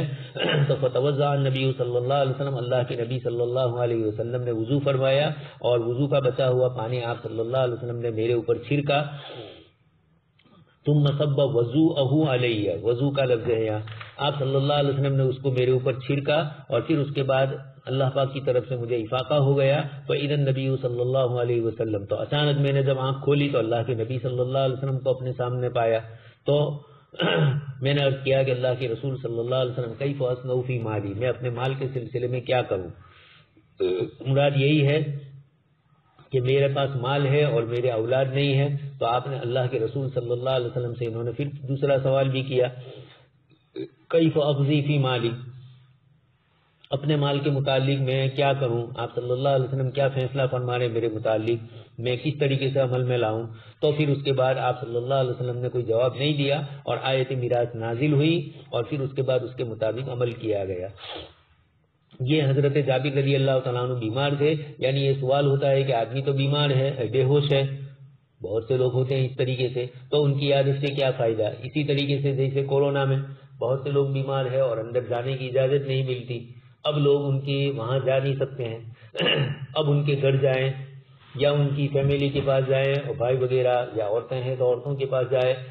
اور ان سے پوچھے کیا حال ہے اور سلام کہلوانا اگر وہاں جائے تو اس طریقے کی باتیں ہوتی ہیں. تو گھر والوں کو بھی تسلی ہوتی ہے کہ لوگ خیر خبر کے لیے آئے. سب سے بڑا مسئلہ تو ان کے اہلیہ ان کے بچوں کا ہوتا ہے، ان کو اس وقت تسلی دینے کی ہوتی ہے، وہ سب کچھ یاد رکھتے ہیں اس موقع کو. تو یادت کرنے والے کی دعا اور خلوص کی برکت سے اللہ پاک بیمار کو تندرست بھی فرما دیتے ہیں، اس کی بھی امید ہے، دعاؤں کے لیے بھی ہوتا ہے. اور اس کے ساتھ ساتھ سماجی زندگی کے اعتبار سے مسائل ہے کہ آدمی بیمار ہوتا ہے تو اس وقت اس کی دل نرم ہوتا ہے اور اس موقع پر وہ چیزیں بہت یاد رکھتا ہے، کون آیا کون نہیں آیا. تو کون آیا کون نہیں آیا تو دنیا کے لیے ہے، لیکن رشتہ داری ہے تو رشتہ داری کا نبھاؤ بھی ضروری ہے. تو یہ چاہے آپ ان کو دکھلاوے کے لیے گئے ہیں لیکن آپ نے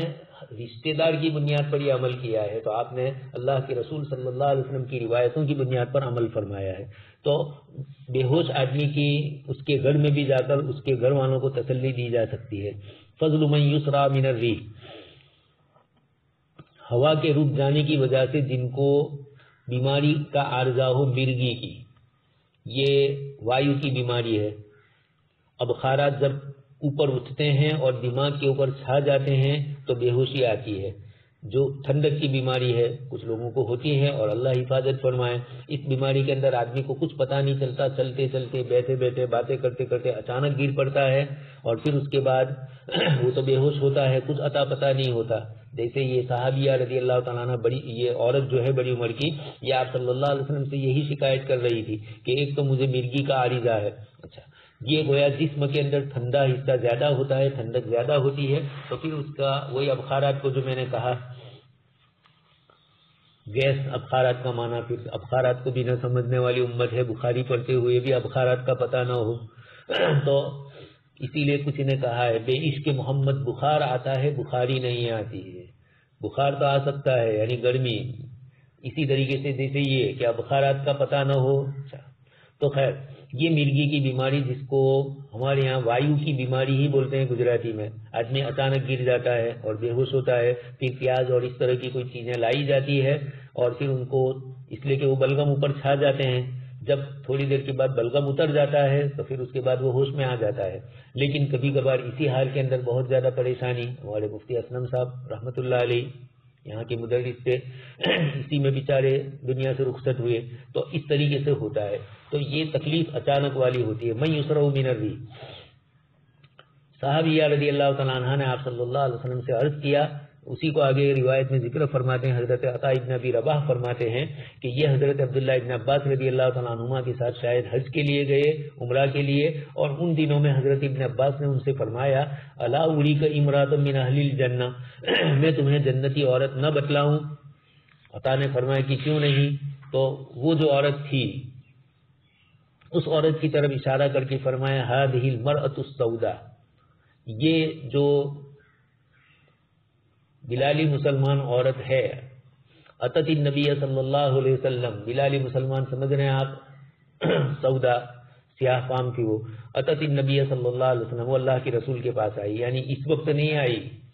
یہ تو حضور کے انتقال کے بعد حضرت عطا ابن رباح کو ابن عباس ایک مدت کے بعد فرما رہے ہیں. لیکن اتفاق یہ ہوا کہ حضرت ابن عباس رضی اللہ تعالیٰ عنہما نے ان کو دیکھا، اس عورت کو، تو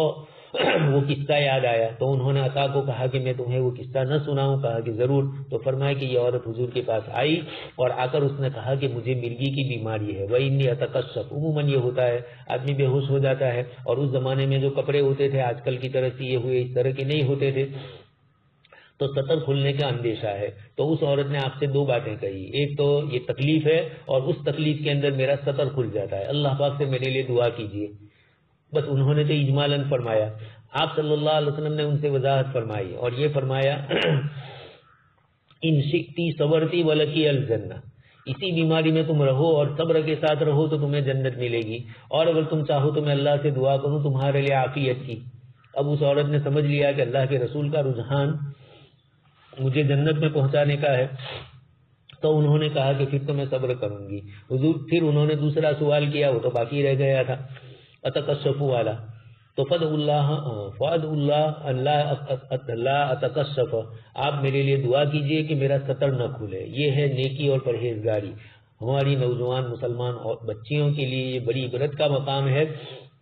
بڑی عمر کی عورت ہے اور وہ اللہ کے رسول صلی اللہ علیہ وسلم سے دعا کروانے میں یہ پریشان ہے کہ میرا سطر کھل جاتا ہے، تو مستقل دعا کروا رہی، بیماری تو برداشت کرنے کے لیے تیار ہے، لیکن سطر کھل جائے اس کو وہ پسند نہیں فرماتی تھی. تو انہوں نے حضور سے دوبارہ اس کا ذکر کیا.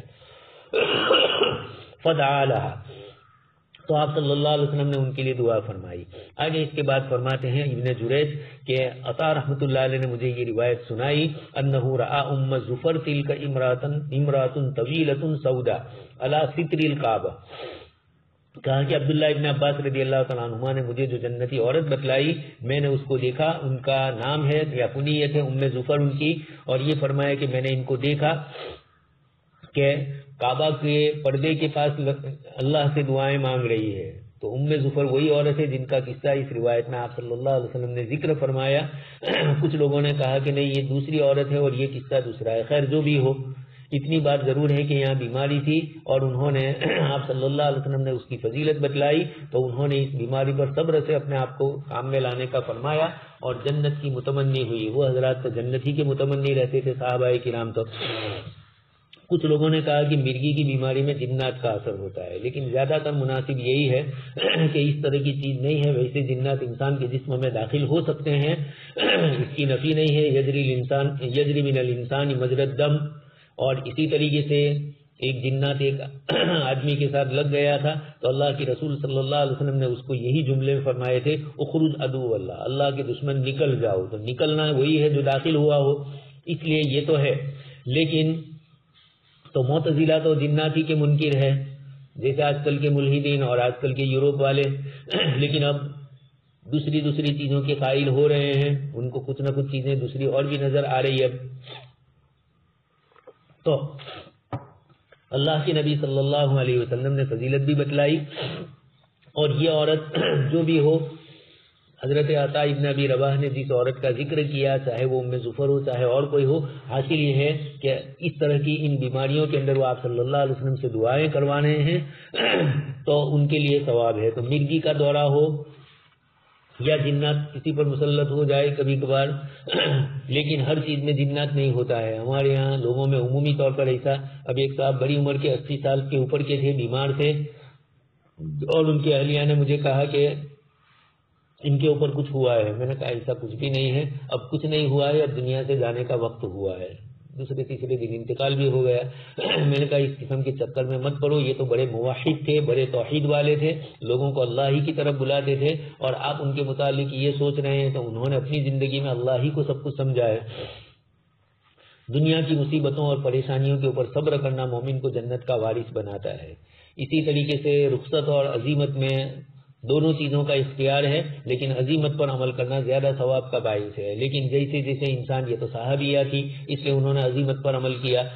ہم جیسے لوگ تو نقد فائدہ کہ جنت میں تو دیکھا جائے گا لیکن دنیا میں تو مل جائے. ہمارے محلے میں ایک صاحب اور ان کی والد دونوں میں آپس میں بہت اختلاف تھا، اسی خیال کے تھے بڑے لوگ. ایک مرتبہ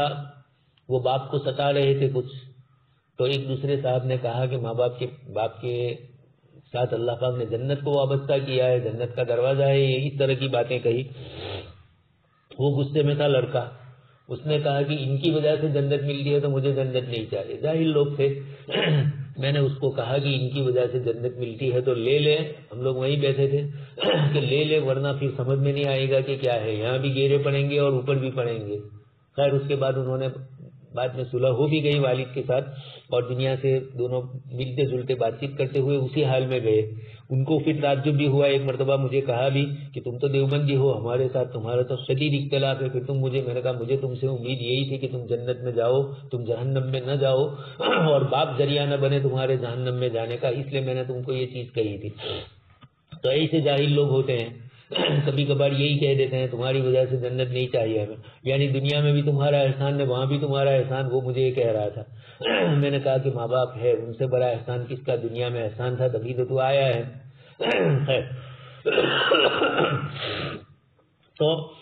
اللہ کے نبی صلی اللہ علیہ وسلم نے بیمار کے سلسلے کے اندر عزیمت رخصت دونوں کا اختیار دیا ہے، جیسا جیسا آدمی عزیمت کا اعلیٰ ہی ہوگی۔ اچھا، کوئی بیمار ہے اور علاج چھوڑے تو حدیث شریف سے اس کا جواز بھی معلوم ہوتا ہے۔ یہ بھی ایک عجیب چیز ہمارے یہاں آگے کتاب الطب کے اندر آتا ہے، بیماری سے علاج کروانا کس درجے کا ہے۔ کچھ لوگوں نے کبھی کیا بھی، کبھی چھوٹی چھوٹی چیزوں میں نہیں بھی کیا، کبھی بڑی چیز میں کیا، تو دونوں چیزوں کی گنجائش ہے، لیکن ہم جیسے کمزور لوگ ہیں اس لیے بہتر یہ ہے کہ علاج کروا ہی لیا جائے، یا جو کتاب و سنت میں قرآن اور حدیث میں جو چیزیں حلال فرمائی ہے، اور حدیث شریف میں آپ صلی اللہ علیہ وسلم نے بیماری کے علاج کے لیے جن چیزوں کو تجویز کیا تو سنت سمجھ کر انہی چیزوں کو اپنایا جائے تو بیماری کا علاج بھی ہوگا، اور سنیت پر آپ صلی اللہ علیہ وسلم کی روایت کی برکت سے اللہ پاک اس سے شفا دے دے۔ اسی طرح اس عورت نے دعائیں بھی آپ صلی اللہ علیہ وسلم سے کروائی، آپ میرے لیے دعا کیجیے، تو یہ بھی معلوم ہوا کہ کسی نیک اور صالح آدمی کو اپنے لیے دعا کا بھی کہہ سکتے ہیں، وہ تو اللہ کے نبی تھے، ان کو وہ ملے، اس لیے ان کے حساب سے انہوں نے یہ فرمایا۔ اب ہمیں تو نبی ملنے والے نہیں ہیں، تو جو بھی اللہ کے نیک اور صالح بندے ہوں ان سے دعاؤں کا بھی کہا جائے، یہ بھی اس روایت سے معلوم ہے۔ باب فضل من ذهب بصره، جس کی بینائی چلی جائے اس کی فضیلت۔ اللہ کے رسول صلی اللہ علیہ وسلم نے ارشاد فرمایا، دنیا میں انسان کی آنکھیں چلی جائے، بینائی روشنی چلی جائے تو انسان دنیا میں ایسا ہی لگ رہا ہے گویا کہ بیچارہ مردہ ہے، دنیا کی کسی چیز کو دیکھ نہیں سکتا ہے، اپنی ہر چیز میں دوسرے کا محتاج۔ یہ عجیب و غریب قسم کی چیزیں ہیں، تو تکلیف بھی زیادہ، تو اس مصیبت کے اوپر اللہ پاک کی طرف سے راحتیں بھی جو مل رہی ہے۔ یقول ان اللہ تعالی قال اذا ابتلیت عبدی بحبیبتیہ فصبر عوضتہ منہما الجنہ۔ آپ صلی اللہ علیہ وسلم فرماتے ہیں کہ اللہ پاک ارشاد فرماتے ہیں کہ جب میں اپنے بندے کو اس کی دو محبوب چیزوں سے آزماتا ہوں، آنکھوں سے، اور وہ صبر کر لیتا ہے تو عوضتہ منہما الجنہ، اللہ پاک فرماتے ہیں میں ان دونوں کی عوض میں اس کو جنت عطا فرماؤں گا۔ عینیہ بحبیبتیہ، اس کی تشریح فرمائی، اور اس سے یہی مراد ہے۔ تو آگے اس کے بعد والی روایت باب عیادت النساء الرجال، عورتیں مردوں کی عیادت کر سکتی ہے یا نہیں، یہ ایک مستقل مسئلہ آیا۔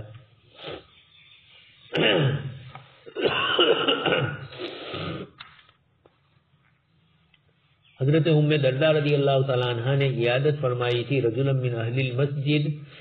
مسجد والے مراد مدینہ منورہ کے مسجد والے مراد معزم صاحب، انصار میں سے تھے وہ۔ آگے روایت امام بخاری رحمۃ اللہ علیہ جو ذکر کرتے ہیں، جس میں حضرت عائشہ رضی اللہ تعالیٰ عنہ اپنے والد محترم حضرت ابوبکر صدیق اور والد محترم کے خصوصی تعلق والے حضرت بلال، ان دونوں کی عیادت کر رہی ہے حضرت عائشہ رضی اللہ تعالیٰ عنہ۔ فدخلت علیہما، ایک ہی کمرے میں ایک ہی جگہ پر یہ دونوں بزرگ سوئے ہوئے، وہی کا ان کو بخار تھا، مدینہ منورہ کی آب و ہوا شروع میں اچھی نہیں تھی، جب انصار مہاجرین جب ہجرت کر کے گئے اس کے بعد بیماریاں آئی کچھ، تو آپ صلی اللہ علیہ وسلم سے دعائیں کی گئی، کروائی گئی، اور پھر آپ صلی اللہ علیہ وسلم نے دعائیں فرمائی۔ آپ صلی اللہ علیہ وسلم نے مدینہ منورہ کے مجھ میں اور اس کے اندر برکتوں کا صاحب میں برکتوں کا فرمایا، اور اسی طرح مدینہ منورہ کے آب و ہوا کی درستگی کی اللہ پاک سے دعا فرمائی، تو پھر اللہ تبارک و تعالیٰ نے مدینہ کے آب و ہوا کو بدل دیا۔ لیکن شروع میں ہجرت کر کے حضرت ابوبکر صدیق اور حضرت بلال گئے، ایک تو مدینہ گئے ہجرت کر کے اپنی زندگی کا اتنا لمبا عرصہ مکہ مکرمہ میں گزارا، اب وہ نئی جگہ میں جاتے ہیں تو ایک دم سے نئی چیز لگتی ہے، ساری چیزوں کے متعلق پریشانیاں ہوتی ہے. تو حضرت ابو بکر صدیق رضی اللہ، اور پھر اس کے بعد بخار بھی ہوا، تو اس بنیاد کے اوپر حضرت ابو بکر صدیق رضی اللہ تعالیٰ عنہ سے بھی کچھ اشعار نکلے اور حضرت بلال رضی اللہ تعالیٰ عنہ سے بھی نکلے، اور یہ آ چکے ہیں اس سے پہلے. قلت یا ابتی کیف تجدک، میں نے اپنے والد محترم حضرت ابو بکر صدیق سے پوچھا کہ والد محترم آپ اپنے آپ کو کیسا پاتے ہیں. یہ فدخلت علیہما سے استدلال امام بخاری کا کہ عیادت کے لیے گئی. حضرت ابو بکر صدیق بھی مرد تھے اور بلال اجنبی تھے لیکن وہ بھی مرد تھے. تو عیادت النساء والرجال، عورتوں کی اور مردوں کی عیادت کرنا، ایک تو یہ، اور ایک ہے عیادت النساء الرجال، عورتوں کا مردوں کی عیادت کے لیے جانا، مردوں کے پاس، یعنی اگر قریبی رشتہ دار ہے، ذوی الارحام ہے، تب تو ان سے بات بھی ہو سکتی ہے، اور اگر ذوی الارحام نہیں ہے تو عورتیں، ہمارے یہاں بھی رواج ہے، کسی کے یہاں کوئی بیمار ہوتا ہے تو عورتیں عورتوں کے پاس بیٹھنے کے لیے جاتی ہے. یہ اچھا طریقہ ہے تاکہ اس کے ذریعے اس کو بھی، گھر والے کو بھی تسلی ہو، تھوڑا ان کا بوجھ بھی ہلکا ہو، وہ اپنے غم کی چیز آپ کے سامنے رکھے، عورتیں عورتوں کے سامنے رکھتی ہے، اس طرح کی باتیں ہو تو اس سے ان کو تسلی بھی ہوتی ہے. یہ سب چیزیں انسانی سماج، انسانی معاشرہ، یہ انسان سمی الانسان انسانا لانسہ، انسان کو انسان انس ہی کی وجہ سے کہا گیا ہے. یوروپ کے اندر بہت ساری ڈپریشن کی بیماریاں، اور اب تو ہمارے ہندوستان کے اندر چھوٹے چھوٹے بچوں سے شروع ہوتی ہے، نوجوان خودکشی کرنے جا رہے ہیں، ایک کے بعد ایک قصے آتے ہی رہتے ہیں، چاہے وہ گیم کھیلنے کی وجہ سے ہو یا چاہے آج کل ان کو گھر کے اندر وہ تسلی نہیں ملتی ہے، شوہر سے نہیں ملتی ہے، ماں باپ سے نہیں ملتی ہے، تو اب نوجوان لڑکے لڑکیاں ڈپریشن میں مبتلا ہو جاتے ہیں. یہ بیماری کبھی کچھ ہوئی اور اس میں ہوئے یا کوئی حالات آئے تو ان کی بچپن سے یہ تربیت کی جائے، تسلی دی جائے، صبر اور شکر کی چیزیں ان کو سکھلائی جائے، سمجھائی جائے، خاص کر کے لڑکیوں کو، اس لیے کہ شادی کے بعد ان کے اوپر حالات آتے ہیں، یہ شادی سے پہلے بھی حالات آتے ہیں، تو وہ کسی کو کہہ نہیں سکتی ہے. تو اب ان کی عمر کی لڑکیاں ان سے یا تو تسلی دے، لیکن ان کو بھی صحیح کتاب و سنت کا علم ہو، ماں باپ بھی ان کو تسلی دیں، خاص کر کے ماں، لیکن یہ کہ ماں کو بھی کتاب و سنت کا کچھ علم ہونا چاہیے. تو حضرت عائشہ صدیقہ رضی اللہ تعالیٰ عنہ اپنے والد محترم کے پاس گئی اور پوچھا کہ ابا جان آپ کا کیا حال ہے، اور اسی طرح حضرت بلال سے بھی پوچھا کہ آپ کا کیا حال ہے. اس سے یہ بھی پتا چلا کہ پوچھ سکتے ہیں، چاہے پردے کا اہتمام کر کے. حضرت عائشہ رضی اللہ تعالیٰ عنہ نے، ابھی تو پردے کی آیتیں نازل نہیں ہوئی تھی، یہ تو شروع میں مکہ سے ہجرت کر کے مدینہ کا جب شروع کا قصہ ہے. حضرت عائشہ رضی اللہ تعالیٰ عنہ نے حضرت بلال سے بھی پوچھا. وکان ابو بکر اذا اخذته الحمى يقول، حضرت ابو بکر صدیق رضی اللہ تعالیٰ عنہ کو جب اس طرح بخار آتا تھا تو آپ اس وقت کچھ اشعار پڑھتے تھے. کل امرئ مصبح فی اہلہ والموت ادنی من شراک نعلہ،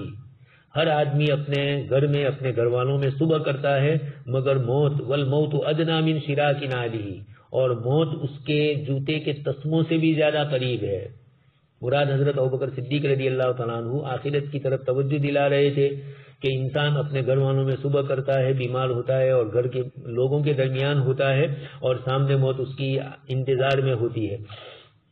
چپل کا اور پتی کا تسمہ، جو وہی جوتے کا تسمہ اور پتیاں جو ہے اس سے بھی زیادہ قریب، مراد یہی ہے کہ آدمی سے بہت زیادہ موت قریب ہے. حضرت بلال رضی اللہ تعالیٰ عنہ کا حال یہ تھا، اذا اقلیت بھی ہے مجہول کا صیغہ، جب ان سے بخار ختم ہوتا تھا تو وہ یہ اشعار پڑھتے تھے. الا لیت شعری هل ابیتن لیلۃ بواد وحولی اذخر وجلیل، کاش کہ میں رات ایسے جنگل میں گزاروں، ایسی وادی میں، وحولی اذخر وجلیل، کہ میرے چاروں طرف اذخر اور جلیل نام کی گھاس ہو. یہ مکہ مکرمہ میں ہوتی تھی. حضرت بلال نے جب مدینہ منورہ ہجرت کی، آپ نے پوری زندگی مکہ میں گزاری ہے اب تک کی، تو آپ کو مکہ مکرمہ کی وادیاں، اور پھر آپ نے تو لوگوں کی بکریاں چرائی ہے، غلام تھے تو آقاؤں کی خدمت ہی کی ہے، تو بیچارے زیادہ تر باہر ہی رہے گھر سے، تو وادیوں میں، پہاڑوں میں،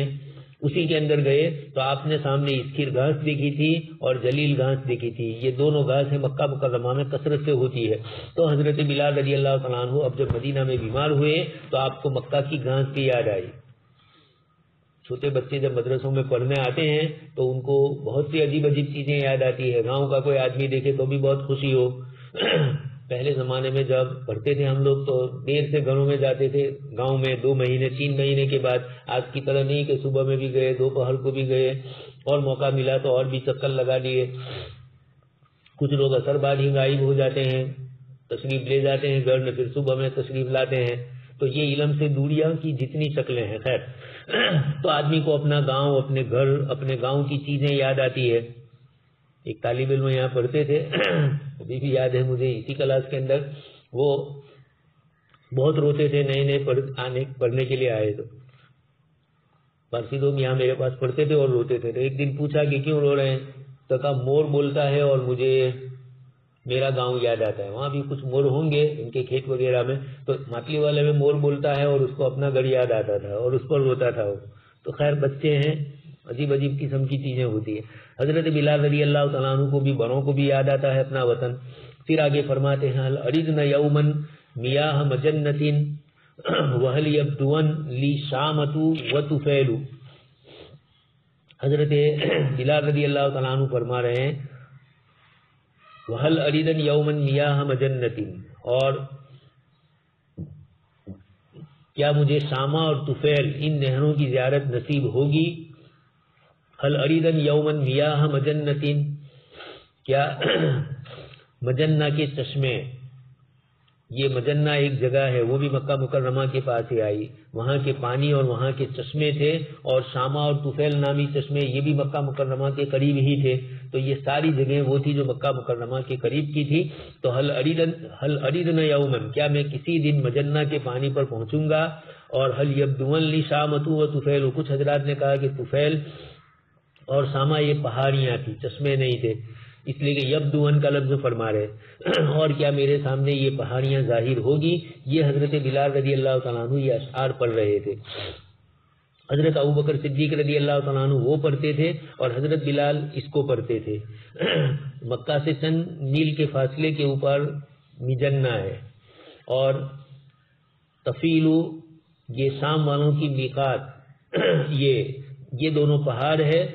اور علامہ خطابی رحمۃ اللہ علیہ نے فرمایا لیکن کہ یہ انہما عینانی, چشمے ہیں. اور کچھ حضرات نے فرمایا کہ یہ دونوں مکہ مکرمہ میں پہاڑ ہے. خیر چاہے پہاڑ ہو چاہے پانی کے چشمے ہو, خیر بتلانا اتنا ہے کہ حضرت بلال رضی اللہ تعالیٰ عنہ یہ یاد کر رہے ہیں مکہ مکرمہ کو, وہاں کی ایک ایک چیز کا نام لے کر, مکہ اور مکہ کے اطراف کی چیزوں کو. حضرت عائشہ رضی اللہ تعالیٰ عنہ فرماتی فجئت الی رسول اللہ, میں اللہ کے رسول صلی اللہ علیہ وسلم کی خدمت میں آئی اور میں نے خبر دی کہ اللہ کے رسول حضرت بلال بھی بیمار ہے اور حضرت ابوبکر بھی بیمار ہے, اور بلال کے اشعار بھی سنائے ہوں گے حضور کو. تو آپ صلی اللہ علیہ وسلم نے پھر دعا فرمائی اللہم حبب الینا المدینہ کحبنا مکہ او اشد, مکہ مکرمہ اور مکہ مکرمہ سے زیادہ محبت مدینہ کی ہمارے دل میں ڈال دیجئے. اور اللہم وصححھا,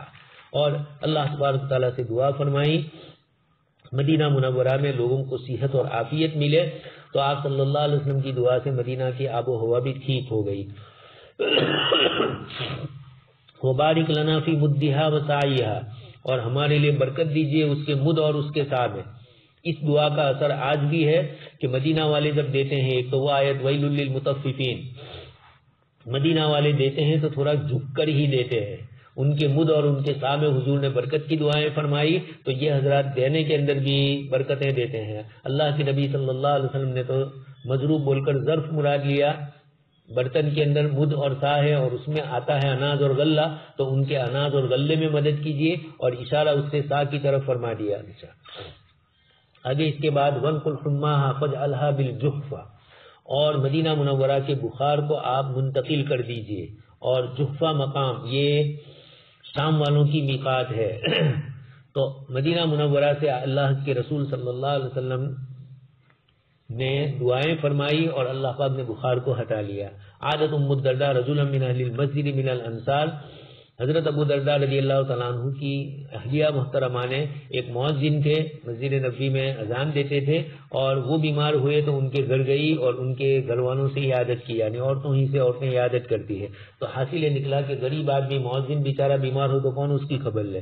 اور مؤذن یاد اس لیے رہتا ہے کہ اذان دینے والا کوئی نہیں ہے, اس لیے نہیں کہ وہ بیچارہ بیمار ہے اس لیے یاد آئے لوگوں کو, عمومی طور پر یہ ہوتا ہے. خیر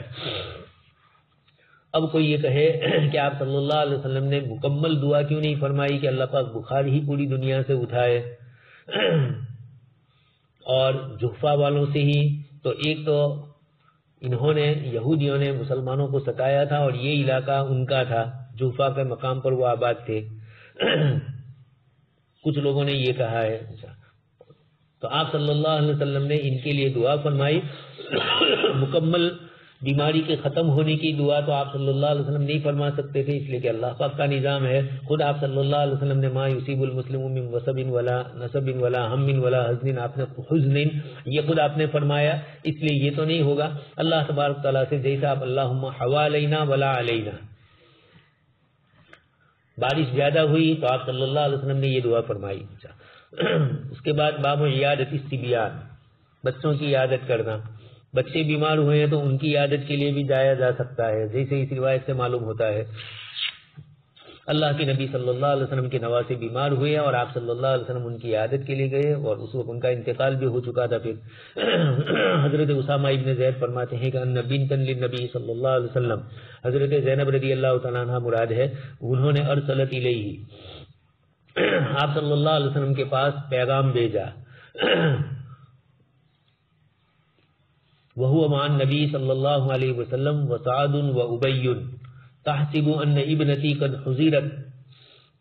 آپ صلی اللہ علیہ وسلم جس وقت گئے حضرت یعنی حضرت زینب نے جب آپ صلی اللہ علیہ وسلم کو دعوت دی تو آپ صلی اللہ علیہ وسلم کے پاس یہ تین صحابی تشریف فرما تھے، حضرت اسامہ، حضرت سعد اور حضرت ابی. سعد سے مراد سعد ابن عبادہ ہے. تحسب ان ابنتی قد حضرت، حضرت زینب رضی اللہ تعالیٰ عنہ کو احساس ہو گیا. ایک روایت میں بچی کا لفظ ہے جیسے یہاں قد حضرت، اور دوسری روایت میں صبیٌ کا لفظ بھی ہے. اس لیے ایک مرتبہ راوی ابنتی فرماتے ہیں اور دوسری مرتبہ صبیٌ فرماتے ہیں، تو راوی نے دونوں اشتباہ کو باقی رکھا. خیر یہ اطراف روایت کہی جاتی ہے، اصل ہے روایت میں بچی یا بچہ جو بھی ہو وہ بیمار تھا اور قریب المرض حضرت کا معنی میرا بچہ بالکل مرنے کے قریب ہے. فاشہدنا، آپ ہمارے پاس تشریف لائیے. اللہ کے نبی صلی اللہ علیہ وسلم فارسل الیہ السلام ویقول ان للہ ما اخذ، آپ صلی اللہ علیہ وسلم نے ان کو سلام بھیجا اپنی صاحبزادی کو اور یہ دعا پڑھ کے آپ صلی اللہ علیہ وسلم نے فرمایا ان للہ ما اخذ ولہ وما آتا، اللہ ہی کے لیے جو کچھ اس نے لیا اور جو کچھ دیا. وکل شیء عنده باجل مسمى، ہر چیز کا اس کے پاس ایک وقت ہے. فلتصبر ولتحتسب، بس صبر سے کام لو اور اللہ تو یعنی فلتصبر چاہیے کہ وہ صبر کرے، وَلْتَحْتَسِبْ اور چاہیے کہ وہ اللہ سے ثواب کی امید رکھے. جس کے ذریعے پیغام پہنچایا تھا فَأَرْسَلَتْ تُقْسِمُ عَلَيْهِ، لیکن صاحبزادی کو بہت زیادہ غم تھا اپنی بچے کے اوپر یا بچی پر، تو انہوں نے پھر حضور صلی اللہ علیہ وسلم کو بلایا کہ آپ خود تشریف لائیے. قسم دیا تقسم علیہ، تو پھر آپ صلی اللہ علیہ وسلم ونفسہ تقا، یہ آگے آ رہا ہے روایت میں. فقام النبی صلی اللہ علیہ وسلم وقمنا، اللہ کے رسول تشریف لائے اور ہم بھی آپ کے ساتھ گئے. فرفع الصبی فی حجر النبی صلی اللہ علیہ وسلم ونفسہ تقا، بس یہ بچہ آپ صلی اللہ علیہ وسلم کی گود میں رکھا گیا اور آپ صلی اللہ علیہ وسلم نے اس کو دیکھا کہ وہ سانس اس کی اکھر رہی ہے. آخری ونفسہ تقاقا، سانس اکھر رہی تھی، بالکل دنیا سے جانے کی تیاری محسوس ہوتی تھی. ففاضت عین النبی صلی اللہ علیہ وسلم، اللہ کے نبی صلی اللہ علیہ وسلم کی آنکھیں اشکبار ہوئی. تو حضرت سعد بن عبادہ نے کہا ما ھذا یا رسول اللہ، اللہ کے رسول صلی اللہ علیہ وسلم آپ نے تو ابھی دعا پڑھی ان للہ ما اخذ وما اعطى اور آپ خود رو رہے ہیں. اس کے جواب میں حضور نے فرمایا ہادی، اچھا ہوا کہ حضرت سعد بن عبادہ نے یہ سوال پوچھا تاکہ امت کے لیے بھی تسلی ہوئی. ہادی رحمت وضعها اللہ فی قلوب من شاء من عباده ولا يرحم اللہ من عباده الا الرحماء، یہ اللہ پاک کی طرف سے رحم کا اثر ہے جو اللہ پاک اپنے جس بندے کے دل میں چاہتا ہے عطا فرماتے ہیں، اور وہ صرف انہی بندوں کو رحم فرماتا ہے جو اس کے بندوں پر رحم فرمائے. یہ اشارہ کر دیا آپ صلی اللہ علیہ وسلم نے دوسری روایت میں جیسے فرمایا کہ ہماری آنکھیں اشکبار ہے، ہمارے دل غمگین ہے اور ہم اپنے اللہ کی مرضی پر راضی ہے. یہ جملہ بھی روایتوں میں آتا ہے. خیر تو آپ صلی اللہ علیہ وسلم نے عیادت فرمائی اپنے نواسی کی یا نواسی کی، تو چھوٹے بچوں کی بھی عیادت کی جا سکتی ہے، عیادت الاعراب۔ اسی طریقے سے یہ نہ سمجھا جائے کہ شہری لوگوں ہی کی عیادت کی جائے، دیہاتیوں کی نہ کی جائے، اکثر قسم کے بیچارے جاہل یا دیہاتی لوگ ہیں ان کی نہ کی جائے، اور شریف اور اعلیٰ لوگوں کی جائے۔ یہ آپ صلی اللہ علیہ وسلم نے اس طریقے سے تمام کے سلسلے میں فرمایا۔ چنانچہ روایت میں ذکر فرمایا دخل علی اعرابی یعودہ، آپ ان کی عیادت کے لیے تشریف لے گئے۔ وکان النبی صلی اللہ علیہ وسلم اذا دخل علی مریض یعودہ، اور جب آپ صلی اللہ علیہ وسلم کسی بیمار کی عیادت کے لیے جاتے تھے تو آپ صلی اللہ علیہ وسلم یہ فرماتے تھے لا بأس طہور انشاءاللہ، کوئی حرج نہیں، انشاءاللہ اللہ پاک آپ کو اچھا فرما دیں گے۔ تو اس دیہاتی نے جب یہ سنا تو کہا کہ طہور کلا بل ہی حمى، آپ مجھے کہہ رہے ہیں کہ مجھے شفا اور اچھا ہو جائے، اور آپ دیکھ رہے ہیں کہ میرے اوپر کتنا شدید بخار ہے۔ بل ہی حمى تفور او تسور، دونوں کا ایک ہی مفہوم ہے، جوش مار رہا ہے، سخت ہے، علی شیخ کبیر، اور جس پر ہے وہ بھی بڑی عمر کا ہے، تزیرہ القبور، اس کو قبر تک پہنچا رہا ہے، یعنی اتنا جوش والا ہے۔ تو راوی کو شک ہے کہ تفور فرمایا یا دوسری روایتوں میں تسور کا لفظ بھی ہے، تو یہ دونوں راوی کا شک ہے، مفہوم دونوں کا ایک ہی ہے، برکنے اور حملہ کرنے کے ہیں، یہ آگ برک رہی ہے میرے اوپر، اور آپ صلی اللہ علیہ وسلم ان کو دعا دے رہے تھے، لیکن یہ بیچارے تھے۔ تو فقال النبی صلی اللہ علیہ وسلم فنعم اذن، حضور نے فرمایا کہ تب تو یہی ہے، یعنی ہم تمہارے لیے دعا کر رہے ہیں کہ انشاءاللہ اچھا ہو جائے گا۔ یہ بھی ہو سکتا ہے کہ آپ صلی اللہ علیہ وسلم بد دعا، لیکن بد دعا تو نہیں فرماتے آپ، اس لیے یہی ہے کہ آپ صلی اللہ علیہ وسلم خبر دے رہے ہیں کہ یقیناً یہ بخار تمہارے حق میں ایسا ہی ہونے والا ہے، اور چنانچہ پھر دوسرے دن ان کا انتقال ہو گیا۔ حدیث شریف سے یہ بھی معلوم ہوا کہ حاکم اپنی رعایا میں سے اور اسی طریقے سے اپنے طلباء میں سے طالب علم ہے اور بیچارہ بیمار ہے، غریب ہے، دیہاتی ہے، ان کی بھی عیادت کے لیے جایا جائے۔ گاؤں میں بھی جو لوگ جن سے تعلقات نہ ہو لیکن اس قسم کے ہیں بیچارے کہ ان سے کوئی پرسان حال نہیں ہوتا ہے، تو ایسوں کی عیادت کے لیے، اسی طرح عالم جاہل کی عیادت کے لیے جا سکتے ہیں۔ یہ سنت اب ہم لوگوں سے چھوٹ رہی ہے، ہم یہ سمجھتے ہیں کہ جاہل ہی ہماری عیادت کے لیے آئے، ہمیں کسی کی عیادت کے لیے جانے کی ضرورت نہیں ہے۔ اسی طرح صبر کی تلقین کرے، تسلی کرے، اور اگر ان کی طرف سے کوئی جواب ملے بھی تو ان کو مناسب جواب دیا جائے۔ جیسے ہی صاحب نے کہا کہ آپ تو کہہ رہے ہو لا باس طہور، کوئی حرج نہیں، اللہ پاک کی طرف سے آسانی ہوگی۔ باب عیادت المشرک، اسی طریقے سے یہ بھی ہے، غیر مسلمین کی بھی عیادت کے لیے جایا جا سکتا ہے۔ آپ صلی اللہ علیہ وسلم کی خدمت کرتے تھے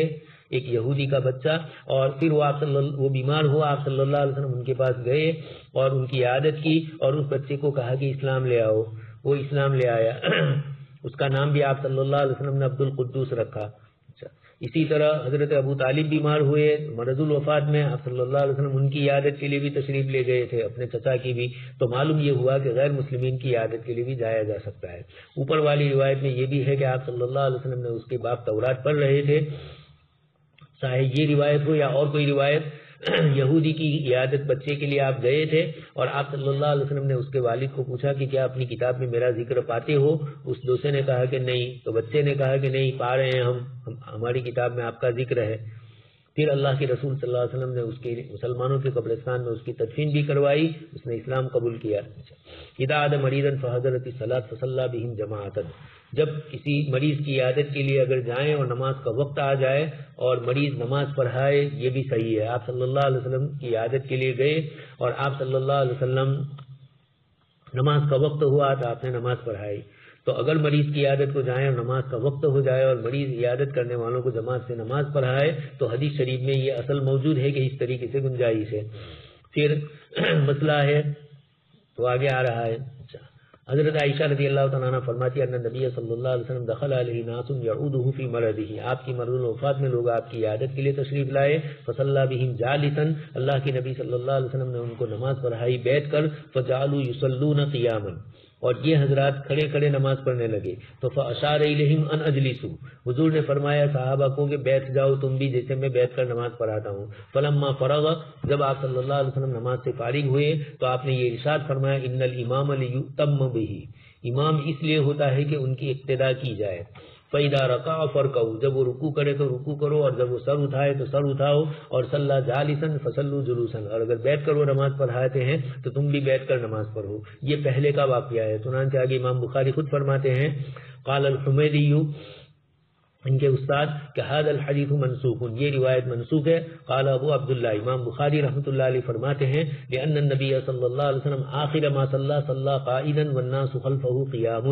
دلیل یہ فرمائی امام بخاری نے کہ آپ صلی اللہ علیہ وسلم نے جو آخری نمازیں پڑھائی ہے، اس میں آخری نماز جو آپ نے پڑھائی صلی قائدا، روایت گزر چکی ہے، آپ صلی اللہ علیہ وسلم نے بیٹھ کر نماز پڑھائی، اور والناس خلفہ قیام، اور صحابہ کرام آپ صلی اللہ علیہ وسلم کے پیچھے کھڑے کھڑے نماز پڑھ رہے تھے۔ اس لیے بیٹھ کر پڑھانے والے کے پیچھے کھڑے ہونے والوں کی نماز صحیح ہو جاتی ہے۔ یہ بیمار یا عذر ہے تو گنجائشیں ہیں اس طرح کی۔